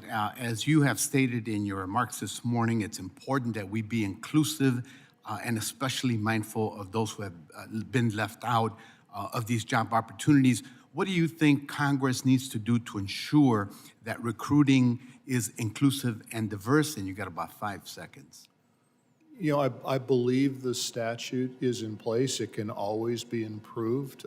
From my perspective, it's the application of that statute by people of goodwill that makes a difference. We, in Washington State, approximately 77% of Washington State, they consider themselves to be white. They identify as white. So about 23% of our community is people of color. At the Washington State DOT, when I came on board, 10% of the workforce were people of color. We've been able to raise it in the last 3 years from 10% to 15%, and we continue to work on that. The rules, the laws are in place. It's the application of those laws over time that's going to make a difference. Thank you, and thank you, Mr. Chair, for your indulgence. Yield back. Gentlemen, this time has expired. Mr. Collins, you're recognized. Thank you, Mr. Chairman. Secretary Marar, I was out in Washington. We had that field hearing on those 4 dams that Biden administration wants to tear down with a 98.5% success rate on moving fish up and down that ladder. And I can tell you, it doesn't take a rocket scientist to understand that when you're going to move 8% of the state of Washington's electric grid off of those hydroelectric dams that operate 24/7 and put them on some sort of Green New Deal, it's not going to work. Also, you're just going to increase the price of the goods that flow up and down that river by putting them on the trucks. And I'm in the trucking industry, don't get me wrong, I love trucking, but there's not enough trucks out there. There is a trucking shortage. So it's just more proof that the Biden administration enjoys putting more inflation on the backs of the American people without any regards to anything other than them pushing a socialistic agenda. That being said, want to move in. My background is trucking industry. I'm a business owner. My wife and I are in the trucking business. I'm actually second generation in the trucking industry. third generation is actually running our company now. You know, and I started out at the age of 12, very much like Mr. Tucker, I'm sure, and got my commercial driver's license at the age of 18. I still have those commercial driver's licenses in my back pocket. And you know, I truly believe that the trucking industry is the most taxed and regulated industry in this country. For far too long, we have been the recipient of overreaching, overburdensome, and out-of-control federal agencies. Mr. Tucker, I heard you say that you are a generational company, and I was just curious, what generation are you? I'm third generation. Is the fourth generation working there? The fourth generation is 4 children between the ages of 14 and 22, and no, not as of yet, no. I'll tell you something, the trucking industry, once it's in your blood, it's in your blood. That's why it's generational. And like you, I was worried and am worried that the next generation doesn't have the opportunities to start a trucking company like I did. It's a very proud industry. We're proud of what we do. And yes, we are an extremely important part of the supply chain. And Mr. Tucker, I heard you mention J.B. Hunt. I want to tell you something. 98% of the trucking companies out there, y'all, 98% are 10 trucks or less. 95% are 5 trucks or less. So the trucking company that you reference, that and all the others that you make and call to your head, they only make up 2% of the trucking industry. These are mom and pop generational industries. So right now, whether it's hours of service, minimum age requirements, barriers to entry by making us go to school, accessory equipment that's being mandated that didn't even be proven that it works, parking issues like the Secretary mentioned. You know, Mr. Secretary, the reason we have parking issues is because we didn't have that 5 to 10 years ago. But your shippers and your receivers have been sued so many times that they don't want anybody on their yards. We used to park wherever we were shipping or wherever we were receiving just to help with the hours of service so that we didn't have to drive there. But now, since there's such a sue-crazy environment out there, nobody wants to take that general liability on. So they make us park elsewhere, which is why you see parking up and down the road. The question is, what do we need in the trucking industry? And you're right, Mr. Tucker, we need DOT to quit being a revenue-generating agency and be out there and being safety-driven, just like the FMCSA. You're exactly right in brokerage. There's a lot of thieves out there. They're thugs. That's the best word for them. They're not trucking. But y'all, we need tort reform in this country. Tort reform will solve the workforce issues, the parking issues. It'll solve the workers' comp issues, the health insurance issues. It'll solve all of our issue problems. Auto liability. They've done study after study after study, and it has been proven that between 75% to 91% of the time when a four-wheeler is involved in an accident with an 18-wheeler, it's the four-wheeler's fault, not the 18-wheelers. We don't need to force larger minimums on our auto liabilities in this country for trucking. The only thing that does, Mr. Chairman, is gives a pay raise to these trial lawyers out there. And with that, I yield back. Gentleman yields back. Mr. Stanton. Thank you very much, Mr. Chairman, and thank you to the witnesses for speaking on this important topic today. It has been a big year for transportation across the country as we have rolled out the bipartisan infrastructure law in my home state of Arizona. We have 609 new road and bridge project commitments using IIJA funds. $170 million was awarded through 12 grants to my state, and we received $466 million in federal reimbursements for ongoing transportation work. But what do those funds mean? What is the actual impact? For the Arizona Department of Transportation, who has received more than $35 million of those discretionary funds, they've been able to begin a huge range of projects, from a wildlife crossing pilot to cut down on vehicle collisions to improve habitat connectivity, safeguarding our wildlife, to project planning for our Phoenix and Tucson passenger rail to keep our communities connected. Our federal work has spurred local and state investment as well. ADOT pushed hard to complete 24 critical pavement preservation projects in 2023, repaving and restoring more than 300 miles of highway. All of this is good news and showcasing that the State Department of Transportation is stronger than it was before the historic investment of the bipartisan infrastructure law. For all the progress we've made, we still have unfinished work to do. Arizona's top infrastructure priority, my top infrastructure priority, is the expansion of Interstate 10. I-10 connects Arizona's two largest cities, Phoenix and Tucson, and tens of thousands of people commute along it every day. But it's more than a commuter route. I-10 is a key commercial artery for freight traffic to and from the ports in Southern California and for international commerce with our largest trading partner, Mexico. Despite the critical importance of I-10 in the state, for 26 miles along the Gila River Indian community, it is only 2 lanes. Any Arizonan who has driven this stretch will tell you that is not enough. The congestion and traffic are horrible, and it is a safety hazard. A single crash can back up this highway for many miles. Even standard rush hour traffic causes significant backups in this corridor that would be averted with a 3rd lane in both directions. The state of Arizona has applied for an infra grant under the bipartisan infrastructure law. My team and I worked with ADOT to make it as competitive as possible, and it is my hope and expectation that this project will move forward very soon. And I'm glad to see the Transportation Intermediaries Association and the AGC here today, and I'd like to talk to both of you about the importance of supply chains. Mr. Tucker, a large focus of your testimony on behalf of the TIA was on the supply chain and the importance of freight as part of that equation. Can you speak about the impacts that congestion has on supply chains and the importance of investment in projects like the I-10 expansion? Thank you, Congressman. I would agree with your assessment with regard to I-10, and I don't think that enough Americans understand that we have ports that go through land, right? Our land crossings, essentially. I think that we will begin understanding that a lot more. As I've said numerous times and in my written and oral testimony so far, Mexican freight traffic will continue and is only going to grow.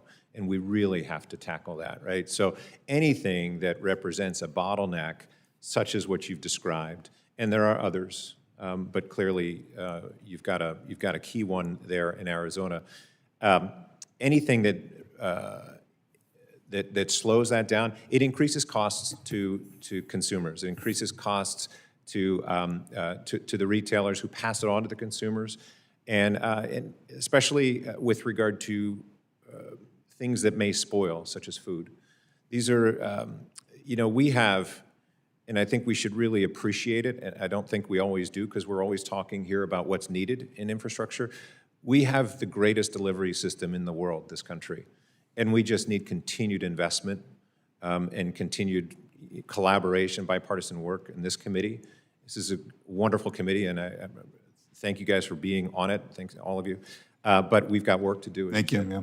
And I should note that Mexico is not only the #1 trading partner of Arizona, but now it is the #1 trading partner of the entire United States of America. Ms. Benford, maybe the same question.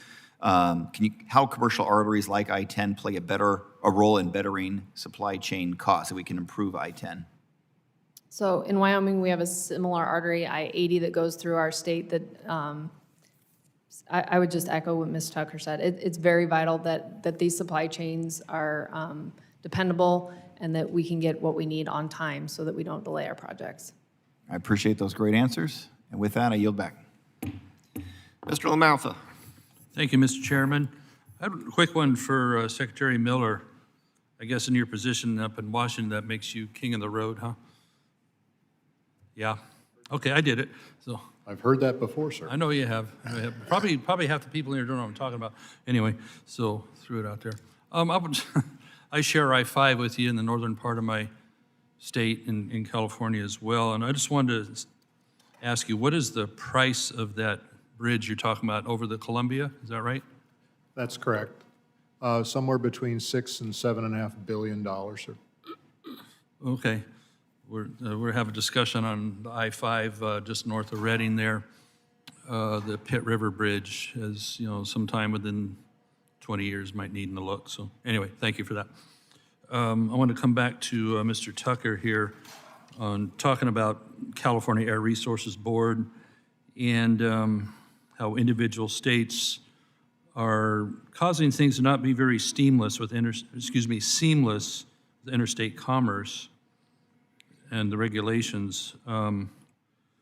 As you know, CARB in California are always trying to push some new envelope on, in this case, 100% of the new trucks that be sold have to be zero emission by 2045, and they believe that's going to be electrification so far. So we're just worried about that on supply chain, as well as California has huge ports in the Bay Area and Southern California. So much comes from Asia straight in to those ports, and they have their own challenges with regulations. And yet so much of the demand is right there locally in a high population like California. So what I'm driving at here is we have CARB regulations and we have other states playing monkey see, monkey do on it as well. I just saw a piece this morning where Virginia's might be wanting to backtrack on their idea of electrifying all their cars by 2035 and what California's doing. So on top of all that, Mr. Tucker, what do you see as a prediction on large companies or all companies that will, in responding to California regs? You know, it used to be the attitude when I was in state legislature, some of my colleagues on the other side say like, well, we're too important of a market for them to not do what we do. Well, when does that finally drop off and they say, no, we're not going to play to that. We're going to play the other states that want to play fair ball. Will they continue importing and exporting out of California, or will they divert the traffic to Texas or some other port, some other method? Congressman, we see these kinds of business decisions being made by motor carriers all the time in our industry. Again, we're dealing with thousands of motor carriers through 63 years. So, for example, in some, I'm from New Jersey, so sometimes motor carriers see the Hudson River separating New Jersey and New York as the end of the continent, and will not go to there. And California has risen to that level of profile, where the drivers and carriers oftentimes don't want to go to California because they're afraid, right? One of the things that is, I mentioned the bipartisanship in this committee. President Carter was a Democrat. Carter started the deregulation in trucking. President Reagan, a Republican, continued that on. This committee has done tremendous work. This Congress, way back when, saw that one of the powers, again, one of the superpowers that this country has is how do we make things faster, more effective, and safely get to the consumers. And I have to ask you to be brief, please. Pardon me? Be brief, please. Okay. Thank you. Yeah. So I think that in long and the short of it is we've got to be thinking about these things. We've got to keep these front of mind. Sorry. Well, I mean, in one set of regulations is becoming just a turnoff, and so they're going to you squeeze the balloon, it's going to go somewhere else. You can't. We saw this. We see this. The Americans. We saw this as a way to deliver interstate commerce effectively. But if we have a patchwork of rules in every different state that carriers have to try to figure out how to manipulate, you're not. Okay. You're Thank you, Mr. Edwards. Can you apart. touch on that from the Virginia standpoint, please? Certainly, I'll be happy to touch on it from the port's perspective. I think the most important factor we have in the movement of freight is that we plan freight on a national basis. We have to recognize that trucking as an industry can move from state to state, just as ships can move from port to port around the globe. What we do know at this point in time is that it would be simply impossible to have frontline operating capacity capable of meeting some of the standards that are being proposed, and that is essentially going to put costs into California. All right. Thank you. Time's already up. Thank you, Mr. Chairman. I'll yield back. Mr. Menendez. Thank you, Mr. Chairman. Thank you to the witnesses, especially Mr. Tucker from my home state of New Jersey. It's good to have you. New Jersey's 8th Congressional District, which I have the honor of representing, has received almost $11 billion in critical investments from the Infrastructure Investment and Jobs Act alone. These dollars are going towards improvements at the Bayonne Dry Dock. They're electrifying ferries and going towards the Gateway Program, the largest infrastructure project in the entire country, something that we are incredibly proud of, and we're just getting started. Mr. Marar, I want to talk to you because there's a series of questions that I think your experience would lend important insight to. You talked about the cost escalations and one of the component pieces of it being workforce. In your testimony, you talk about several state-funded internships and pre-apprenticeship support service programs that Washington operates. What's been the most successful program that you've seen increases engagement in workforce development? It's a suite of programs, Congressman. The requirement to have apprentices work on our jobs, our pre-apprenticeship support services program where we're funding community colleges, labor unions, and the like to bring people into the construction trades. We've taken that whole suite. I've had conversations with Secretary Buttigieg and the U.S. DOT about what we're doing as perhaps a model for some of the adjustments that could be made in the national space. I appreciate that. I was on the phone this morning with a major labor organization out of New Jersey having this conversation and what we can do to encourage people. I think you said in your testimony today, that means going into grade schools and elementary schools and high schools and availing themselves of the opportunities that exist in the trades and engineering. And it's going to be an important part of our future as we continue to ensure that we lead in infrastructure here in this country. I have a second question for you.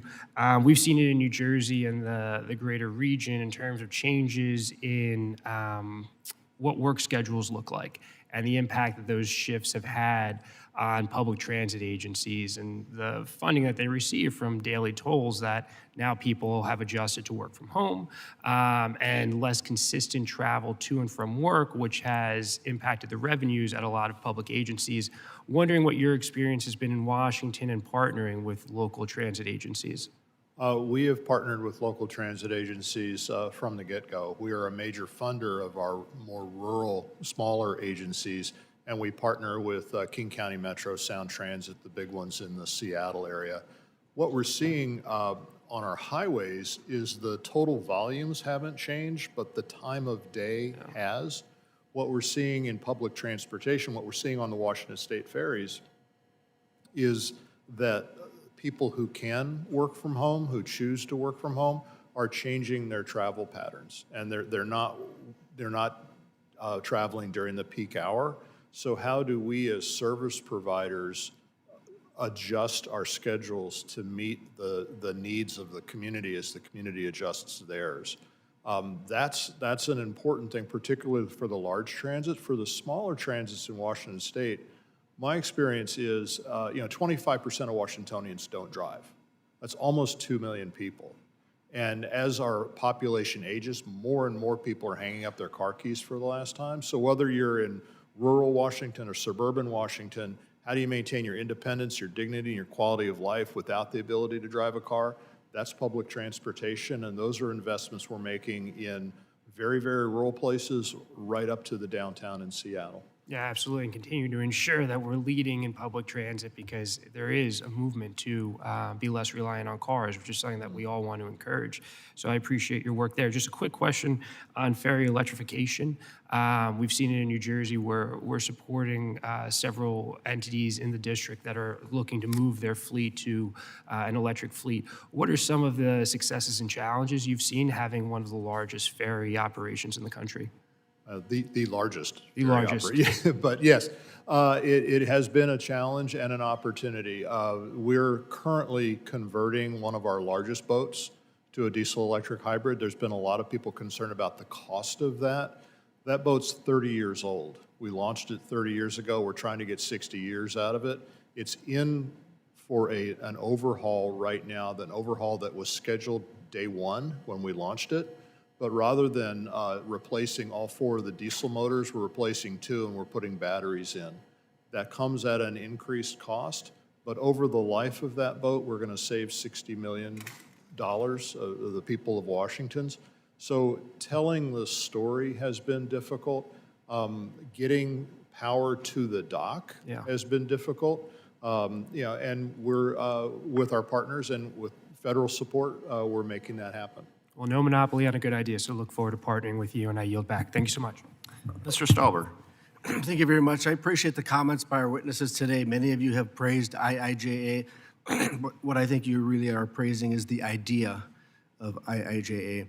You know, we all want good infrastructure. We know that infrastructure projects means good union jobs and economic prosperity for our communities. The idea was dangled in front of the American people by the Biden administration as a prize to be won, knowing full well the bill needed a lot of work. For instance, rural roads definition in the IIJA is 200,000 or less. That means in the entire state of Minnesota, which is rural, only Minneapolis and St. Paul wouldn't qualify for rural roads grants. To me, that's unconscionable. See, without meaningful change in the spending habits of this country, inflation continues to soar higher and higher, eating away every last dollar that was promised to our communities. Without domestically sourced critical minerals and metals, our infrastructure projects are endlessly delayed as they remain at the whim of adversarial nations who control the supply chain. Without Buy America provisions, which this administration is actively trying to remove from the legislation, we rely on the biggest polluters and human rights abusers over American workers. Without meaningful permitting reform, many of the infrastructure projects fail to even get shovels in the ground. I am very disappointed that my Republican colleagues and I were not allowed to give input in the IIJA. Maybe we could have helped make it a better piece of legislation. Mr. Miller, you had mentioned EVs. Do you recall how much the IIJA has invested in EV charging stations?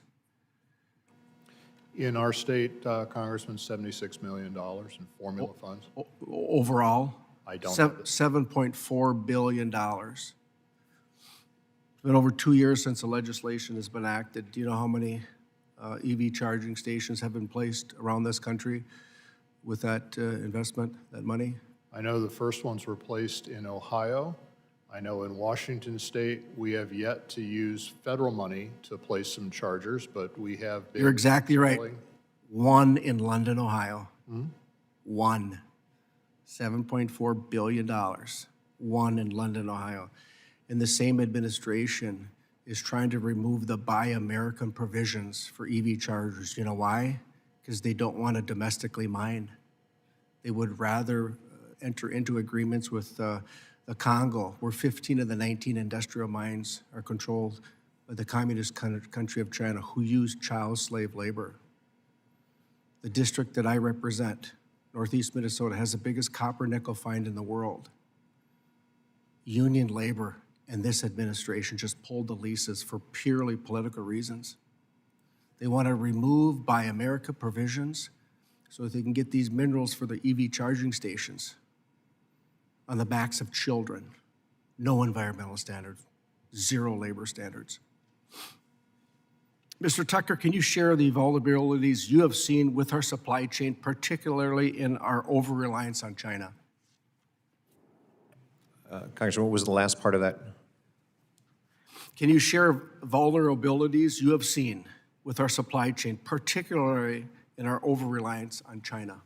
Yeah, thank you for that question. I think it's a great question. I've long been concerned about, not necessarily losing a war without a shot being fired, but we realized during the pandemic and in the months and years the pandemic was playing itself out, that there were critical supply chain items. I've got healthcare customers who made parts of syringes overseas only, right? Critical life-saving devices. So I think it's really important, right, that we've got the Flow Initiative. I think that's very important. I think the supply chain task force is very important. And I think this committee's oversight and this committee's involvement is really important. And I think, Mr. Tucker, you're exactly right. I mean, we've learned a lot through COVID, right? We can't rely on adversarial nations for our necessities, and one of them is critical minerals. The Assistant Secretary of the Department of Energy and Defense both said if China stopped selling us our critical minerals, it would be dangerous to this country. And yet we have an administration that is trying to remove the Buy America provisions in the IIJA so they can get to their charging stations. They're putting my union friends and neighbors out of work in northeastern Minnesota. We've been mining there for 145 years. Cleanest water in our entire state. It's frustrated. Now I yield back. Mr. Williams. Thank you, Mr. Chairman. My concern today is that America cannot face another supply chain shock like we've seen over the last 3+ years. It has damaged our economy, it's damaged workers, and we've invested a heck of a lot of money through the IIJA, the CHIPS and Science Act, there's provisions in the NDAA, all of these things that we've done to shore up our supply chain and the infrastructure that supports it. The supply chain shocks were caused by a number of things. The COVID policies of the lockdowns and shutting down businesses and identifying which were critical businesses and which weren't, and how that flowed through our economy. There was a shift in demand. Suddenly we needed unusual amounts of PPE. We had people working from home. Huge demand for yoga pants, not for me personally, but there was a big shift in demand caused by COVID.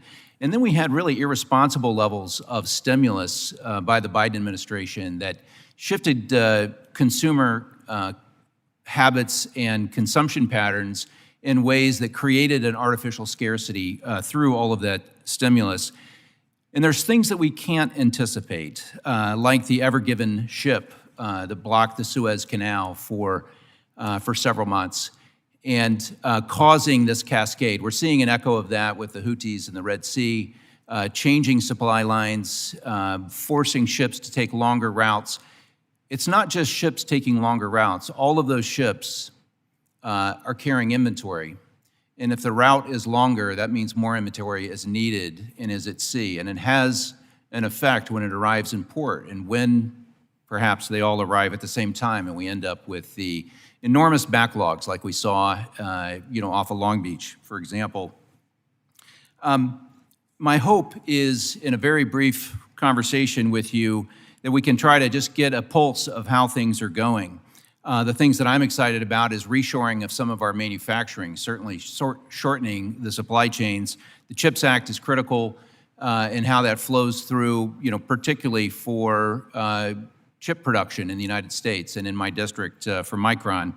But if I may ask, particularly Mr. Tucker, if I can start with you, are you seeing a shift in a way from just-in-time manufacturing and maybe some of the inventories that companies are carrying, or shift in your, in the trucking industry of what's being moved and where that you think is perhaps encouraging about the state of the supply chain? Could you give an insight from your perspective of the trucking industry? Yes, sir. I think that during the worst of COVID, during the worst, of the pandemic, I think companies were stocking a little bit extra inventory, but the holy grail in retail is to throughput and not to have inventory. It's costs, and it adds cost to our. So I think that what I see today is along the lines of what has been already said in other testimony, that the global supply chain, including our supply chain, has normalized, or normalized is, there's no such thing as normal anymore, but it reached equilibrium, and one that is far more predictable, at least with accepting, global issues like the Houthis in the Red Sea.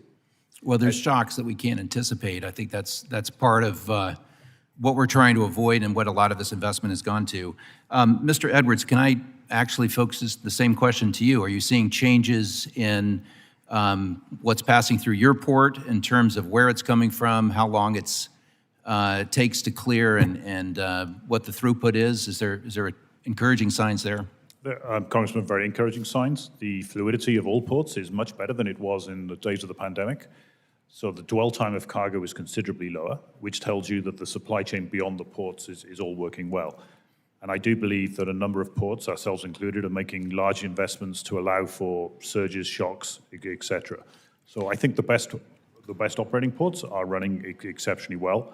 There is undoubtedly some sourcing away from China. You can see that in the fastest growth, for example, would be India or Vietnam, would be significant growth engines in international trade that may have been sourced from China It's before. a shift away from China. Yes. I think that's critical. I just have a few seconds. In fact, my time's expired, so thank you very much. Thank the gentleman. Mr. Auchincloss. Thank you, Chairman. I want to build off something that Ms. Benford talked about at the beginning of this hearing regarding flexibility for states. I would take that a step further and say that, in fact, we need an entire overhaul of how we do transportation funding. We've got to free our infrastructure from the grip of big oil and car-centric planning by handing highway funding and administration entirely over to the states and redirecting the federal gas tax to support more bottoms-up initiatives. The Highway Trust Fund is running such a massive deficit that the gas tax couldn't meet its needs even if it were 5 times higher. And what is doled out is allocated without reference to the metrics that matter most, like how well projects connect people to jobs, services, and one another. The driving metric is simply more vehicle miles. And to the detriment of state budgets, the federal transportation system incentivizes states to build road after road without regard to future costs of maintenance, operation, and environmental impact. The solution to this is not tweaks to the gas tax or tweaks to transportation funding, it's devolution. Congress should leave highway taxation and spending entirely to the states and commensurately remove federal red tape and regulations on highways beyond a minimum standard of safety so that states and cities can use their dollars to address local mobility with organic solutions. Federal gas tax should remain, but be used instead to subsidize locally sponsored projects that promote walkability, micromobility, and transit. This is going to have 3 beneficial impacts. First, it will give states and cities more latitude that will encourage local innovation and help us find better transportation solutions. Second, it will compel an honest accounting of the cost of car-centric infrastructure. I heard this during this testimony as well from Secretary Marar about the safety impacts. I would hazard that we can spend as much money as we want. We can match the full $1.4 trillion that accidents cost us in funding the departments of transportation, but if we continue to build car-centric infrastructure, we're going to continue to get car accidents, and more tragically to the point, we're going to continue to kill pedestrians, which the United States is doing at an alarming and increasing rate. And finally, a transparent account of the cost of maintenance of highways will make it more likely that states implement strategies like congestion pricing and improved alternative mobility options like cycling lanes, rail, and on-demand transit. This transition will be disruptive to politicians and bureaucrats, but the net effect will be a lower carbon footprint, better mobility, and more walkable downtowns. And Chairman, I'd like to introduce to the record, submit to the record rather, the op-ed I wrote to this effect for Strong Towns. Without objection, so ordered. Thank you. Mr. Marar, if you were free as Secretary of Transportation from federal regulations and the federal funding umbilical cord for highways, and instead you had to maintain your own highways with state-generated funds, and to think about transportation from first principles in your state, how might things change? Mr. Congressman, that's a great question. Prior to COVID, federal funding was 15% of the budget of the Washington State DOT. It's currently about 30% of our budget, but it is a fraction, a very important and very, very welcomed and appreciated fraction.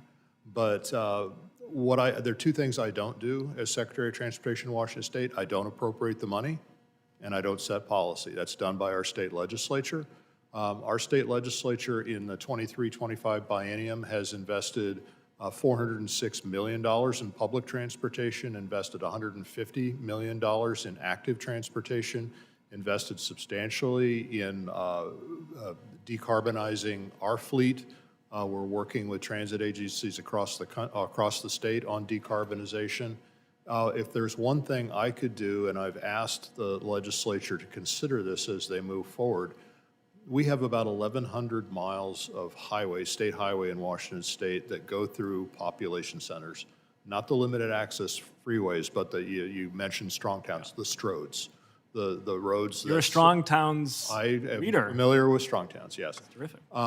We have recommended a safety program, a competitive grant program specifically for state highways that go through population centers, because we're trying to move people through those spaces while providing access to those spaces at the same time.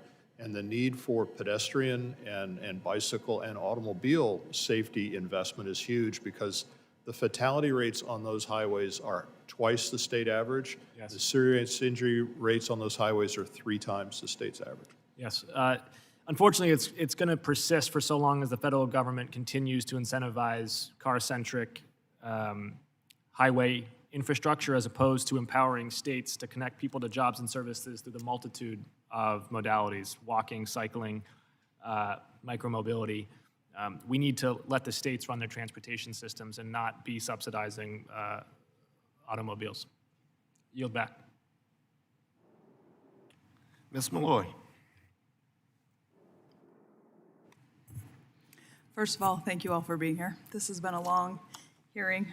I had to leave and come back, and you've been here the whole time, so I appreciate your stamina. Ms. Benford, I want to build on something you talked about. When you were talking about how the states need flexibility and every state's not the same, you mentioned Wyoming and the long distances people have to travel along stretches of highway. I represent Utah, and we have similar problems, and in some parts of my district, similar weather.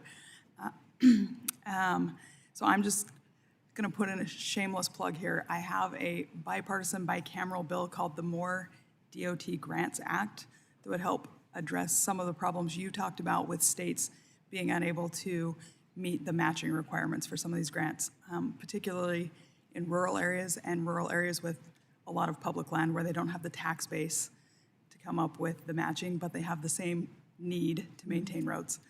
So for your associates who are struggling with this in rural areas, have them look into the bill and talk to their representatives.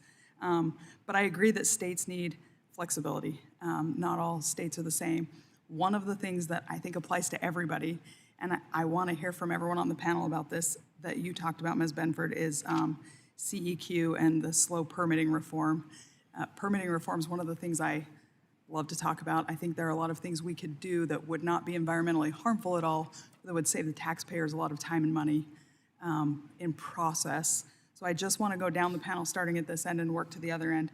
What permitting reforms would be helpful to you that wouldn't harm any of our environmental protections, but would make things move faster so that we're keeping up with inflation and the costs of building these projects?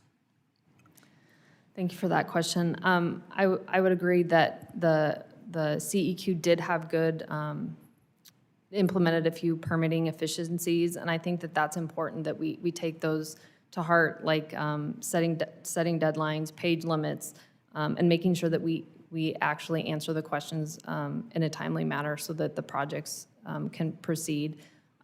Again, I talk a lot about, collaboration, and that's a big piece of it, making sure that all of our partners are collaborating and meeting their deadlines so that we can continue forward with our work. Thank you. Mr. Tucker? Congresswoman, if I may, can I pass my baton here to the Secretary first? Sure. Thank you, Congresswoman. I think what we need first and foremost is adequate funding of federal resource agencies so that they're staffed appropriately to respond to the regulations that they're charged with.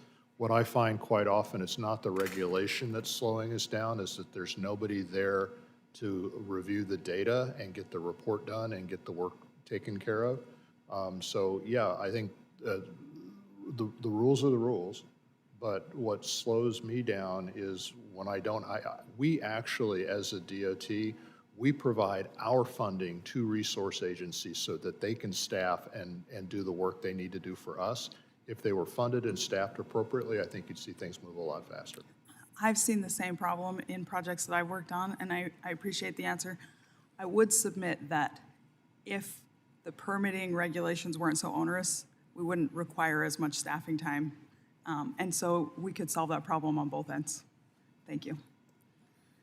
Thank you, Congresswoman. I think on the maritime space, as I mentioned earlier, not so much directly permitting, but improving the NEPA process, not to avoid the NEPA process in any state, but to modernize it. and in particular with the Maritime Administration to modernize, which hasn't, to my understanding, on certain exclusions happened since 1985. Okay, thank you. I yield back. Gentlelady yields back. Ms. Shelton. Thank you, Mr. Chair. Thank you so much to each of our witnesses for being here today and for your important testimony. Well, my colleagues are rightfully concerned about the cost and the impacts of inflation on infrastructure spending. I believe it gives us all the more reason to utilize IIJA and IRA dollars that have been set aside, which the funding here provides once-in-a-generation infrastructure investments. This past year alone, my district has been awarded grant funding for airport infrastructure, pipeline safety, and railroad improvements, just to name a few. Mr. Miller, you mentioned that workforce availability is a huge challenge. We know it all too well in my district. Across several industries across the country are facing incredible challenges recruiting and maintaining a qualified workforce. That's why I introduced the Honoring Vocational Education Act, a bill that would include vocational education under the category of post-secondary education in the United States Census. You mentioned that Washington State has several state-funded internships and pre-apprenticeship programs. Does the state utilize grant funds for those programs, and do you think those programs have scalability to the federal level? Thank you for the question, Congresswoman. I'm hoping that once in a generation turns to first for this generation, and that we see a continuing level of a robust funding support from the federal government. The work that we do with state funding, when we look at the federal money that comes into our state, we apply it as efficiently and as effectively as we can, and we find the most efficient and effective place to spend that money is on preservation work. So we tend to put the federal money into the preservation work, and then we use state funding for the other things that we do, because quite often bringing federal funding into some of those more complex activities, there are too many strings attached to it. It becomes awkward for us. We do have a robust pre-apprenticeship support services program, on-the-job training program, welcoming workplace program. We're working with the AGC. We have a capacity building mentorship program where we're bringing disadvantaged businesses into the transportation space. All of those programs we have discussed with our federal partners, and we are in conversations right now with USDOT on how do you make those projects and programs that can be done efficiently and effectively in the federal space, because some of my partners around the country, I was president of AASHTO until November of last year rather. A lot of my partners don't have the advantages that I have in Washington State in terms of the robust state funding, and so federal funding is quite often the only resource that's available to them. Thank you so much. My next question is for anyone. As we continue to face the very real prospect of another continuing resolution here in Congress, one thing, certainly budget talks divide us on opposite sides of the aisle, but one thing that unites us around this is I think that we can all agree a continuing resolution is no way to appropriate long-term. Can you talk about the impacts of failing to pass full appropriations on state budgets? It impacts us when continuing resolutions, it's not the full funding, and it provides this uncertainty. It's very difficult to plan and program when you have uncertainty in the mix. So fund it, I guess, would be, the nice thing about the transportation space is through the IIJA, you've made the big policy call. So it just needs to be funded from our perspective. Congresswoman, from my perspective, what I would say is on the actual appropriation of dollars, because we are largely working with the U.S. Army Corps of Engineers, once they are funded, they are funded. So they are not subject to restriction of a continuing resolution. Living in Hampton Roads, I am very conscious that I live with a large military set of neighbors and a large Coast Guard, and they clearly can have their services impacted, as can the CBP. and in particular, making sure that if those services are not working, ports and gateways will be restricted. Exactly. Thank you. Yield back.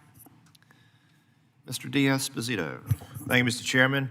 Mr. Tucker, since the Biden border crisis began, it has been true that every state is now a border state. Every town, a border town, every city, a border city. However, it seems that this is becoming more true every day and that every American, including my constituents thousands of miles from the southern border, are truly feeling the effects of our open, porous borders. Recently, the CBP briefly suspended rail operations through international rail crossings in Eagle Pass and El Paso, Texas, which led to delays in the movement of goods. The Union Pacific Railroad noted that more than 60 trains, or nearly 4,500 cars, were being held south of our border. If I could just ask, how does this delay and suspension affect the supply chain overall? Congressman, this stoppage was unannounced. It was fairly surprise to industry, right? At the same time, photos and videos show a true humanitarian crisis happening with deaths of children and others falling from these trains, right? So really, I'm just glad that I'm not in charge at the moment. But those who are in charge need to work more closely with industry. Those in charge need to collaborate with industry so that we in industry have the opportunity to circumvent an event like that, or prevent an event like that, or find other ways to achieve the same outcome. Well, I think lack of communication and surprises are a highlight of this administration. So in addition to addressing the supply chain overall, how does bad decisions like these and lack of communication, how does that affect logistic industries throughout this country and companies like your own? Well, I think that our industry is used to disruptions, so it's just another day, unfortunately. However, that's not a good answer. That's not a good answer for our customers or consumers or the American citizens. So again, I just underscore the importance of collaborating with industry. We're here to help. I think we've got really open minds and the ability to do just about anything. I think as we've proven through the pandemic. So communication, clarity, and collaboration, so important. And now, we've seen the negative effects of the border crisis throughout this country, whether it is increased crime, whether it's the inability of sanctuary cities to make sure that they can provide to be that sanctuary, whether it's what we've seen, influx of migrants into communities that don't have the ability to care for them. What other effects as the border crisis have you seen negatively impact the supply chain or businesses like yours? Consistent with the theme of a lot of my written and oral communication or testimony, the border is increasingly becoming, from a freight standpoint, the border is increasingly becoming a bottleneck, right, to the flow of goods.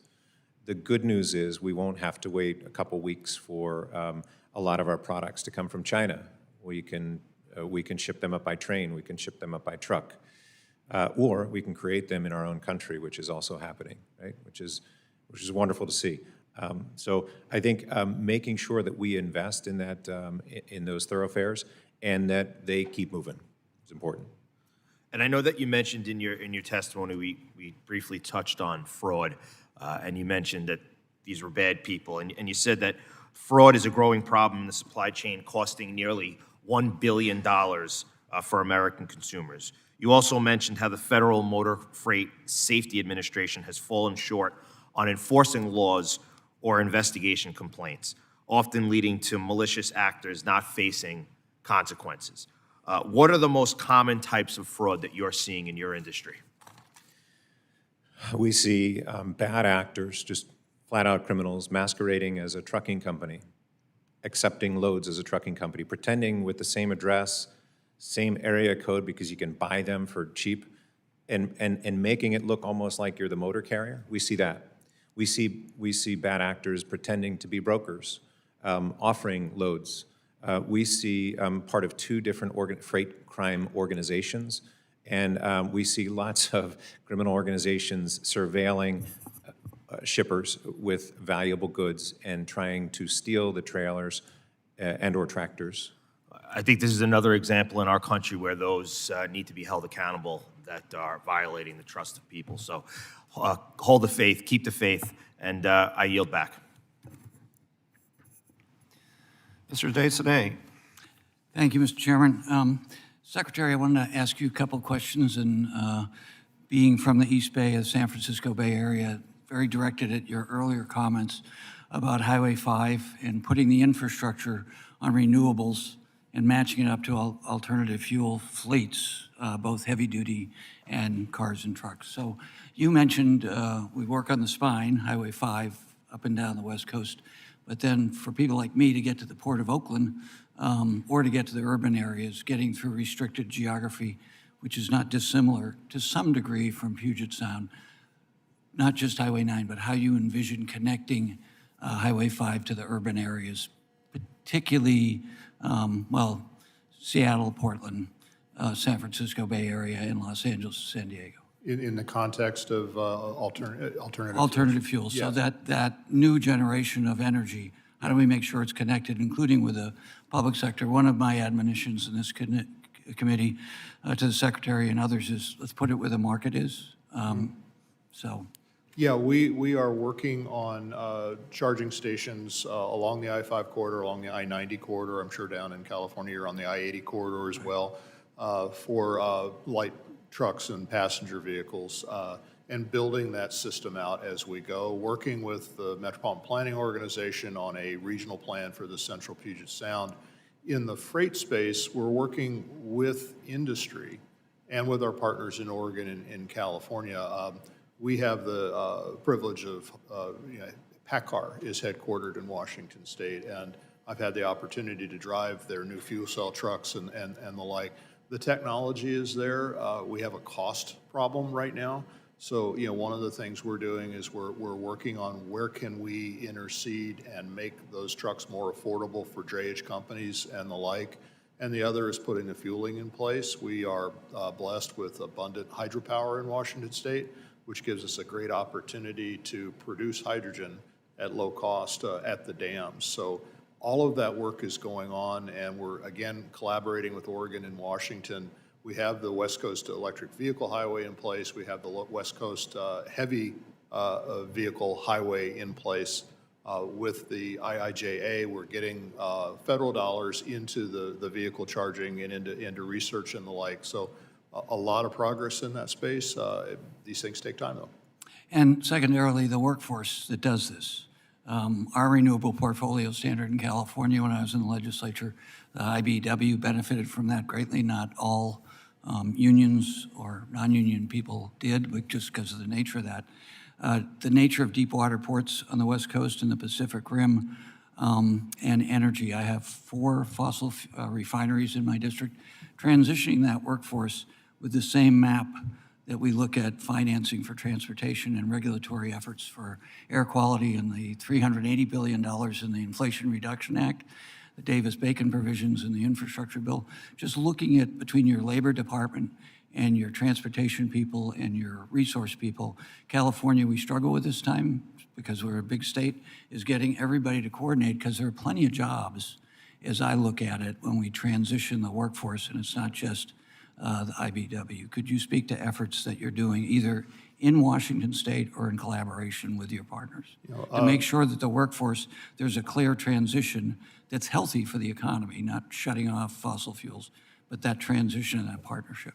Transitions are important, Congressman, and if there's anything I've learned over the last 45 years is if you don't do things with people, they assume you're doing it to them, and you kind of deserve what you get. So when we're looking at these transitions, like I was the board chair of the Intelligent Transportation Society of America for a while, and we were talking about mobility on demand and automated vehicles and the rest. And I said, you need to have labor at the table when those conversations are going on. As we've decarbonized our fleet, like our Washington State Ferries fleet, going to a hybrid electric ferry means we're going to need more electrical skills, maybe less diesel mechanic skills.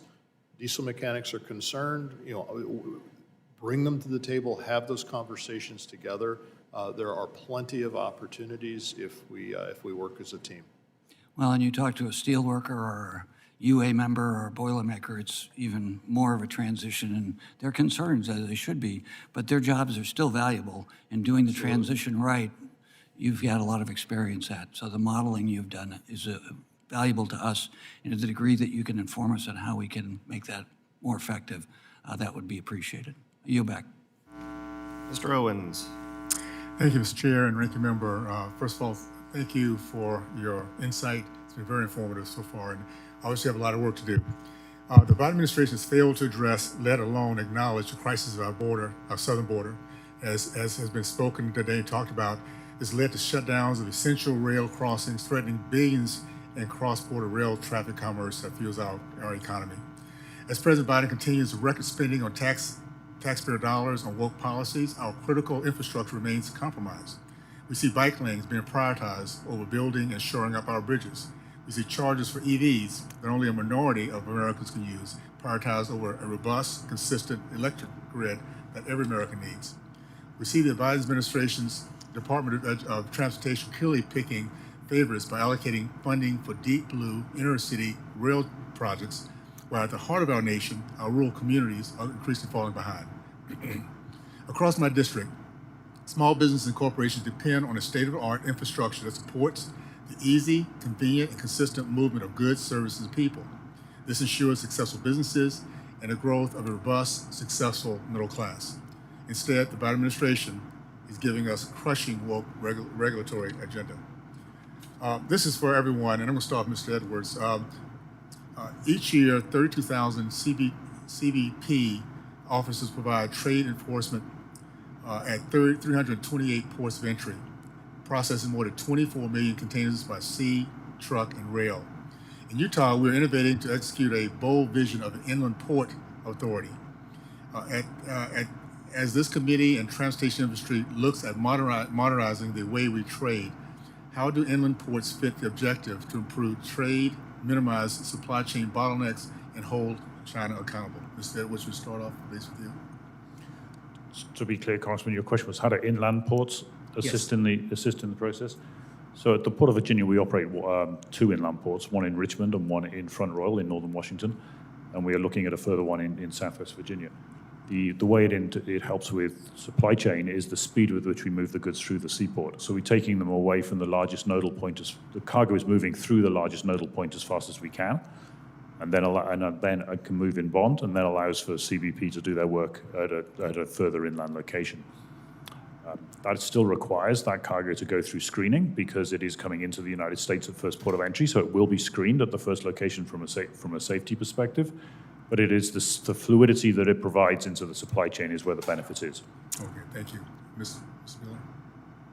Yeah, on the intermodal ports issue, there are a lot of small inland ports in Washington State that very much want to be that facility, but we have to understand the market for that and how that works in terms of moving freight nationally. And that moving freight nationally may mean that the appropriate place for an intermodal port isn't in Washington State. It's in Utah, it's in Wyoming, it's somewhere else. And so having those conversations at a regional or corridor scale is important. We're working right now as a part of the AASHTO team. There's an Interstate 80 corridor that's looking from the West Coast to the East Coast. What do we do as a team to make that corridor smarter and more efficient? We have the same thing on the I-90 corridor on the northern side, and then I-10 as well. It's more than the individual states. I want to make sure we get some feedback so thank you so much. Just real quickly, and then Ms. Benford, I have a question for you at the very end. So, Congressman, I'd say that I agree with what has been said thus far, and if it's okay with you, I could respond later in writing. Okay, thank you so much. Ms. Benford, As you know, last month, the Federal Highway Administration released a final ruling requiring states to set new standards of acceptable greenhouse gas emissions on the national highway system. Aside from the fact that this administration does not have the legal authority to implement a greenhouse gas performance measure, rural communities in my district have raised concerns that small municipalities cannot reduce, replace commuter traffic, auto traffic, and reduce carbon emissions with new subways or rapid transit bus systems. Do you share any of these concerns about the demands made on these type of environment, these type of communities? Yes, I think I would share all the concerns that you just said. Being a rural community, again, I mentioned earlier that we emit less carbon dioxide emissions than many other states, and so for us to follow those rules and decrease our emissions we are afraid what that would look like to our transportation system and what kind of projects may not come out because of that. Well, I look forward to working with you on that because we have the very same concerns, and across the country, rural communities we're doing the same. So thank you so much. Appreciate it. Gentleman yields back. Ms. Titus. Thank you, Mr. Chairman. Thank the witnesses for being here. You know, I don't see how we can talk about the state of transportation without acknowledging the historic investments that were made by the bipartisan infrastructure bill and the work that Secretary Buttigieg and Mitch Landrieu have done identifying good projects involving governments at all levels, emphasizing equity, and getting the money out the door as soon as possible.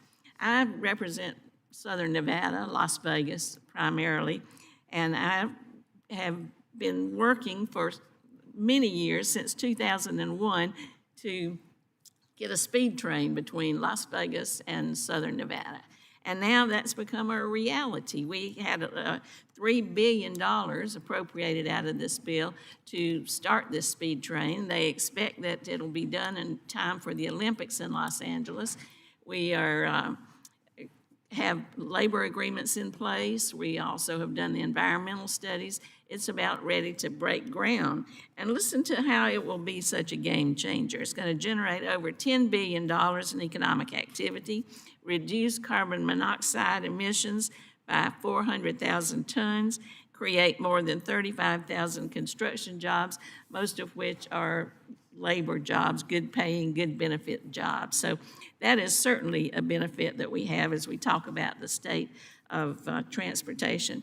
Also, though, we're seeing a record amount of funding from the bipartisan infrastructure law and the IRA about water quality, preventing erosion, keeping more water in Lake Mead. This helps to preserve the viability of natural resources in the West and certainly ties to transportation. So I would ask you, Secretary Miller, looking at the fact that Nevada has received over $6.2 billion from these laws, with many of the investments focused on underserved groups or underrepresented groups, and that includes $580 million to ensure greater access to broadband, including in these rural areas that some have suggested aren't getting their share, and also millions in funding to improve the interconnectedness of public transit that so many people use to get to school, get to work, get to the doctor. So I would say, what are some of the ways that you are using it in Washington to expand access for these populations and in keeping with one of the goals of the administration for equity in transportation? Well, thank you for that question. We are spending formula dollars and we are encouraging our local governments to apply for the discretionary grant dollars in a number of areas. One program, the Protect program, for example, we elected to suballocate all of the money that Washington State got to local governments, and we're working with 2 Native American tribes. Their towns, their villages, the headquarters of their tribal units are on the Washington coast, and they're subject to sea level rise. Mm-hmm. And so we're using the Protect money to move those communities back and up so that they are safe. We are also making a point of investing in the overburdened communities of Washington State. You know, we have the Justice 40 stuff that we talk about at a national level. In Washington State, we call it the Healthy Environment for All Act, or the HEAL Act.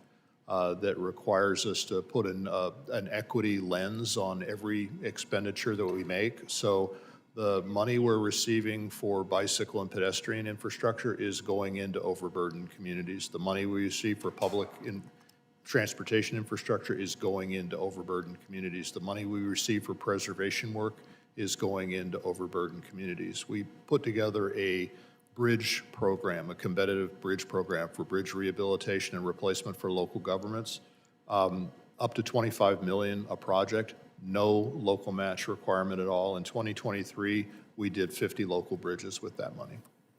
Well, I'm glad to hear that. Those are the kind of things we should be doing, and those are the goals of the administration, not only to have policy cross all levels of government, but to go into all parts of the community. Something that we're working on too, I suspect it's kind of like your HEAL Act, or the safe streets, to be sure the streets are safe for all kinds of transportation, whether somebody's walking or riding a bicycle, taking the bus, on one of the little scooters if you're disabled. And that's another way we can spread this money to all communities. So I appreciate hearing from you about that. I'll yield back. Gentlelady yields back. Now to the man with the brightest tie I've ever seen in my life, Mr. Van Drew. Thank you, Chairman. It was a dark, cold morning, and I was up very early. I just wanted to brighten my day. I'm getting ready for St. Patty's Day, too. Mr. Tucker, you're from New Jersey. What part of New Jersey? From Haddonfield, New Jersey. Okay, County. so, well, I'm not almost in your district, but not quite. As you know, I have 6 counties in South Jersey, about 40% of the state geographically. So I bet you come down to my district and vacation once in a while. I own a place in, at the beach, Ocean City. Which town? Ocean City, beautiful.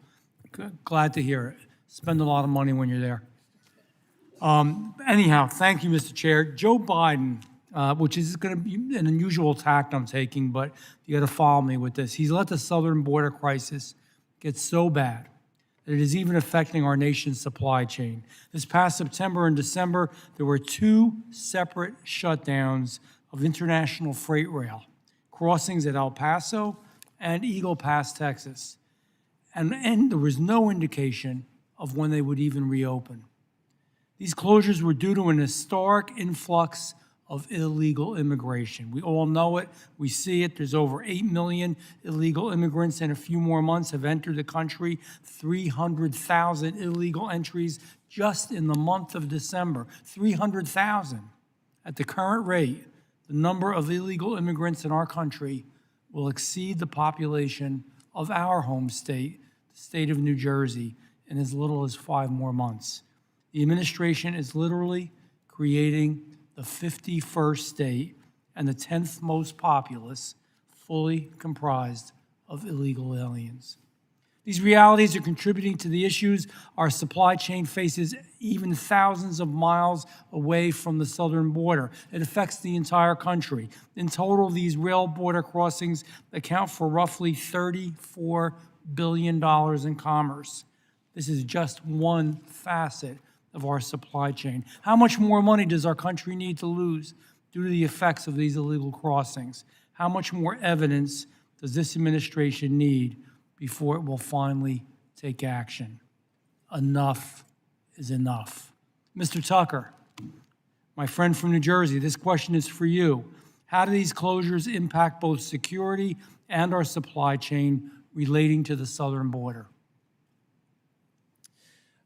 Congressman, the unexpected nature of the closures for freight is harmful, right? It's harmful for the railroads, it's harmful for the truck drivers, it's harmful for the shippers, it's harmful for the receivers, it's harmful for the processors who are expecting to receive those goods, it's harmful for the retailers, it's harmful for the consumers, right?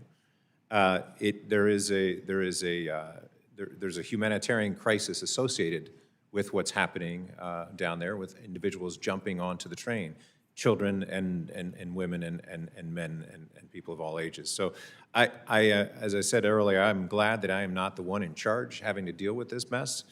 But what I can encourage our leaders to do is to work more closely, collaborate more and communicate more with industry, to engage industry's help, engage and give industry time to figure alternative routes if a crisis occurs. So that's the main message, is we're here. We're very involved every single day in the supply chain, and we're really smart people. But when we're surprised and we don't have anything, any opportunities to divert in enough time, that's very painful. I appreciate your candid answer.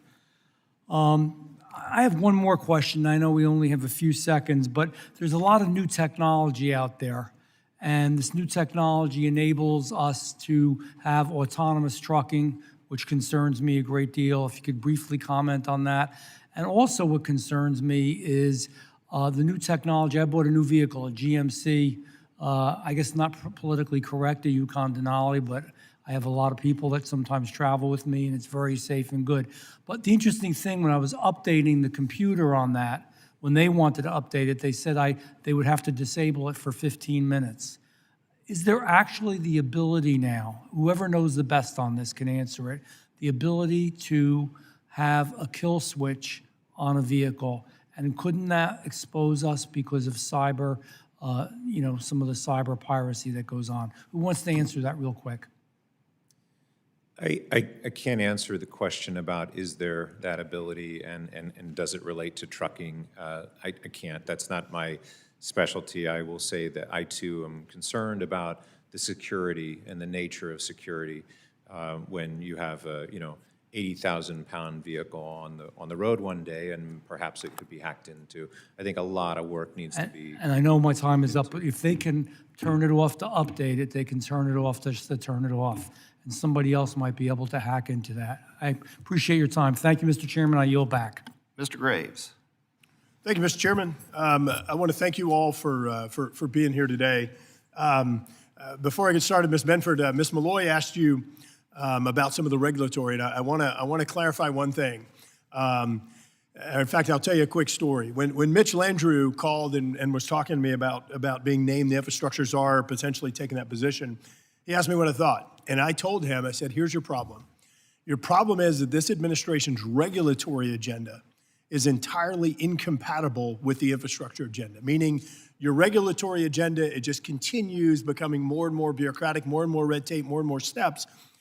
And so you can't build things, and we've seen that. As a matter of fact, taking Brookings Institute data from November of last year, time-wise, we were about 40% through the implementation of the IIJA. However, dollar-wise, we still have 80% of the money in the bank, and of the discretionary money in the bank. And on top of it, when you start looking at the discretionary dollars, and I think this is a compounding problem, I think it's 80%, excuse me, I think it's 50%. 50% of the discretionary funds are actually being spent on projects of $1 million or less. And so, look, everybody in this room supports infrastructure. We wouldn't be on this committee if we didn't. But our problem, I think, at least on this side of the dais, is that the infrastructure bill is not focused upon true federal obligations or true federal needs. Mr. Edwards, you have the Gateway Project, this massive $1.4 billion project that's under your jurisdiction. If we're going to go out there and we're going to sprinkle these little $200,000, $300,000 grants all over, it's not advancing large-scale projects that I think really include not just the interest of the federal government, but the obligation of responsibility. Lastly, Ms. Benford, coming back to my point here, those changes that you cited on dates and on pages, it's not because the administration or CEQ wanted to do it, it's because we mandated they do. We worked on legislation that was implemented that I will tell you the White House did not want to sign. They were forced to do it. It was one of, I think, the crown accomplishments of this Congress of folks. And it's not just about a 75-page limit on an EA, a 150-page limit on an EIS. It's not about a 1-year limit on an EA, a 2-year limit on an EIS. It raises the threshold and when NEPA applies. It limits the scope to only reasonably foreseeable impacts. It ensures one federal decision, not having this committee of folks out there trying to make decisions on natural resources. It's really is crazy what's going on right now.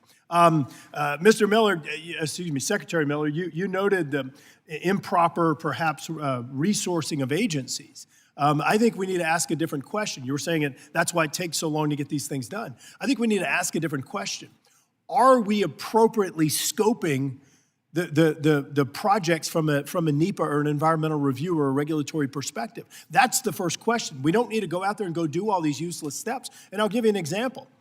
When Deepwater Horizon oil spill happened in the Gulf of Mexico, we're looking through the oil spill plans. They're talking about walruses and polar bears.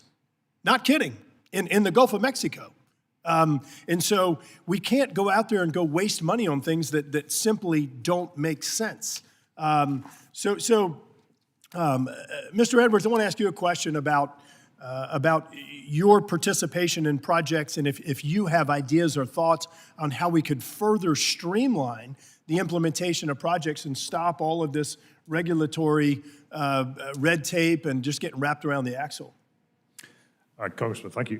What I would say is actually taking a slightly different tact is that we actually have a Virginia Port Authority. We're a political subdivision. We stand alone.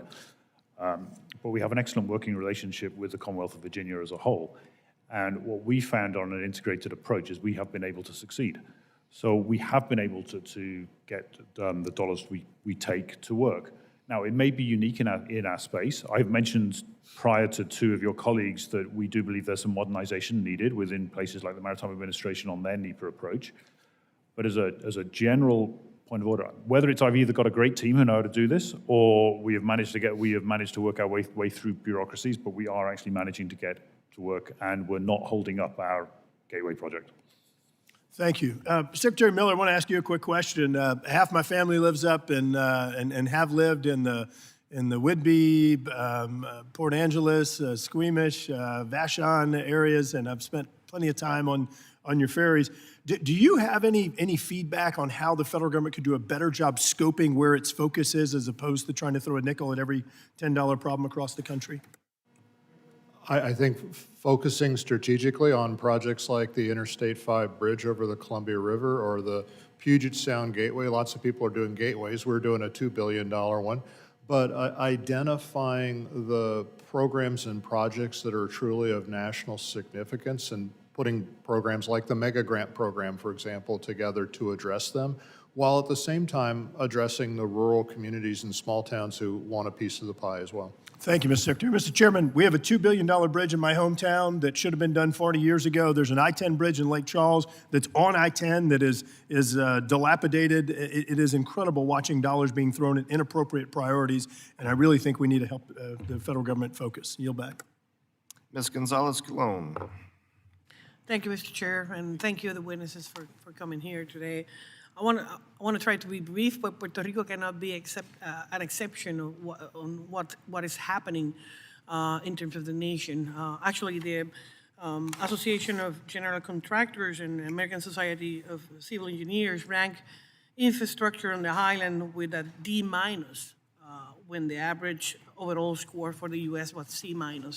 So to that sense, as you may know, Puerto Rico relies heavily on the maritime and shipping industry, and any delays or restrictions on maritime routes can potentially impact our island during regular operations, and more dramatically during emergency operations. Having said that, I do have a question for Ms. Benford. In that sense, Puerto Rico remains on the path towards recovery in the aftermath of the Hurricane Irma Maria back in 2017. And since then, we have received historic allocations of emergency funds, some of which are meant to address our transportation infrastructure, including bridges, ports, roads, and our power grid. Time is the essence of all these funds and are available for a limited amount of time, and they're desperately needed by the residents of the island. And contractors are the key stakeholders. Could you please share some of your setbacks or challenges in terms of, if any, that has been identified by the AGC as a hindrance for contractors to bid or partake in disaster recovery projects financed by emergency federal funds?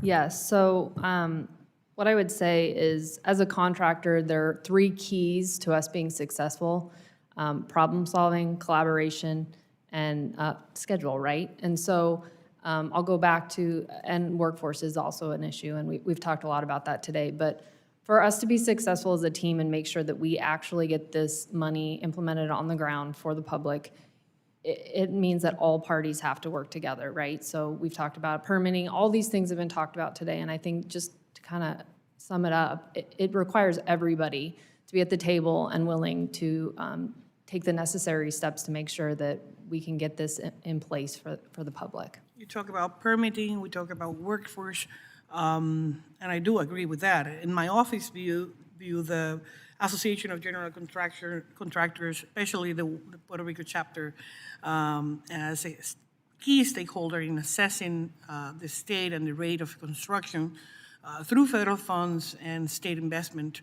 But we do experience same thing like many of the states of the nation, the rising costs on construction, and that is a big concern. We still got a lot of money that is not being used because we don't have the workforce to actually use it.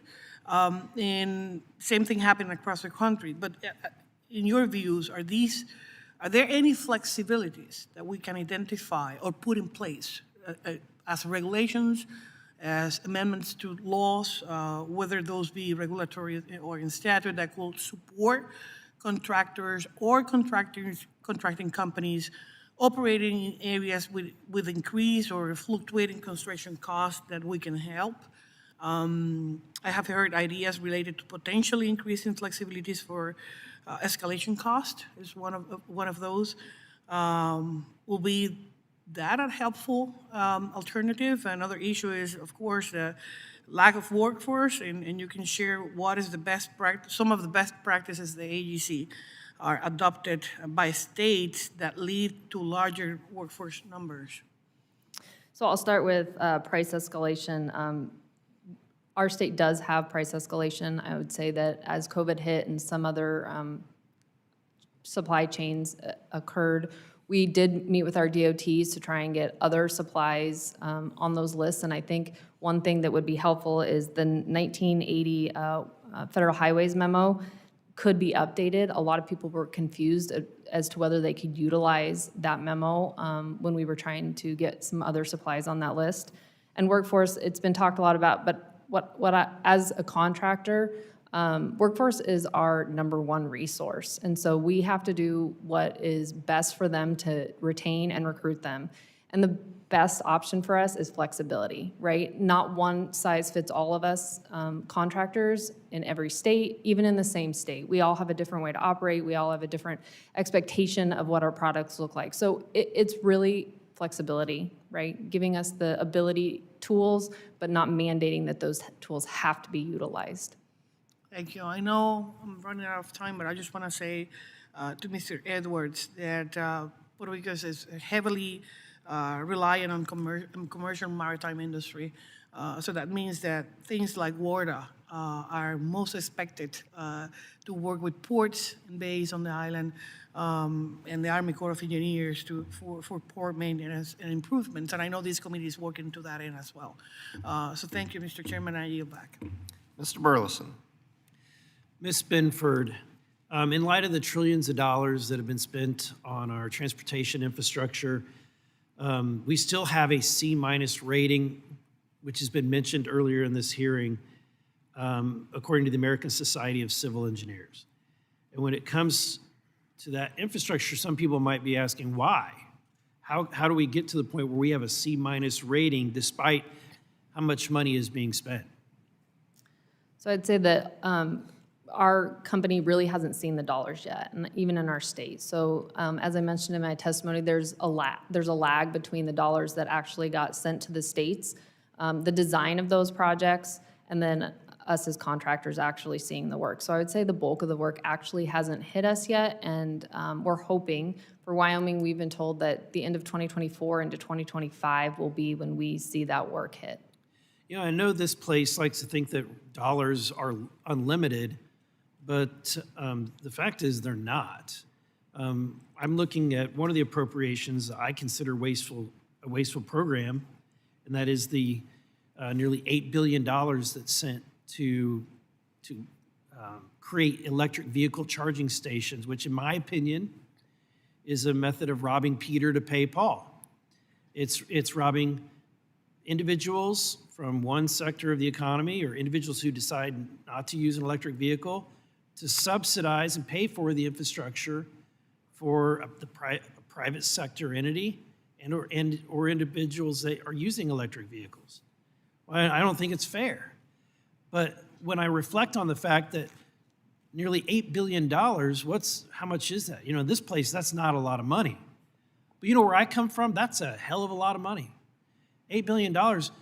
Missouri, we weren't able to expand. We had a dramatic need to expand I-70, and we still have a need to expand I-44 because of the amount of traffic.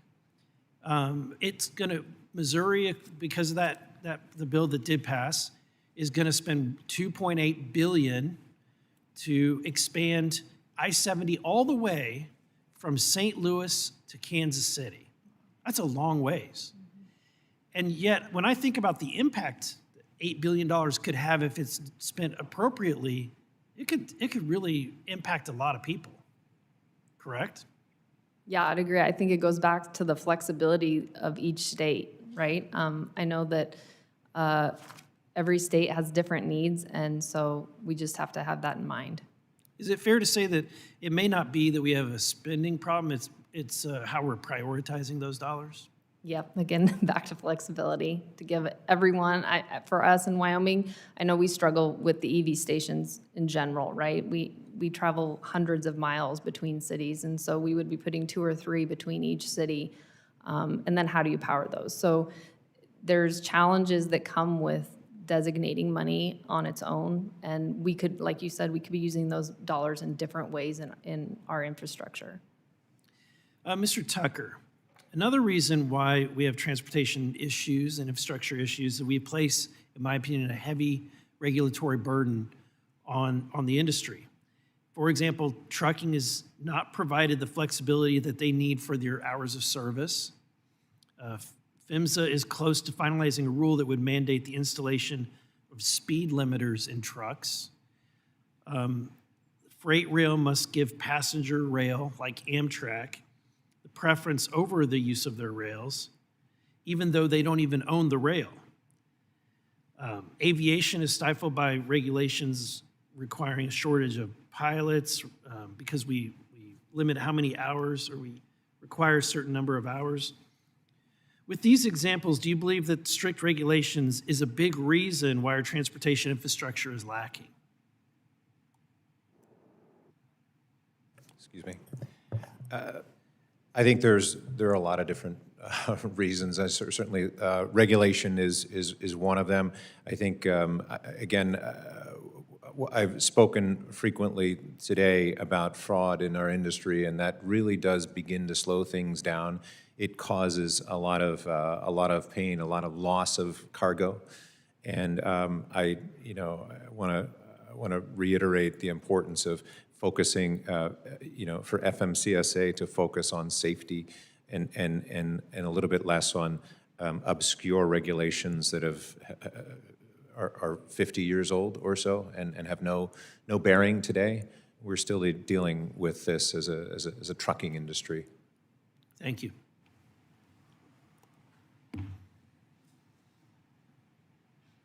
The gentleman's time has expired. Well,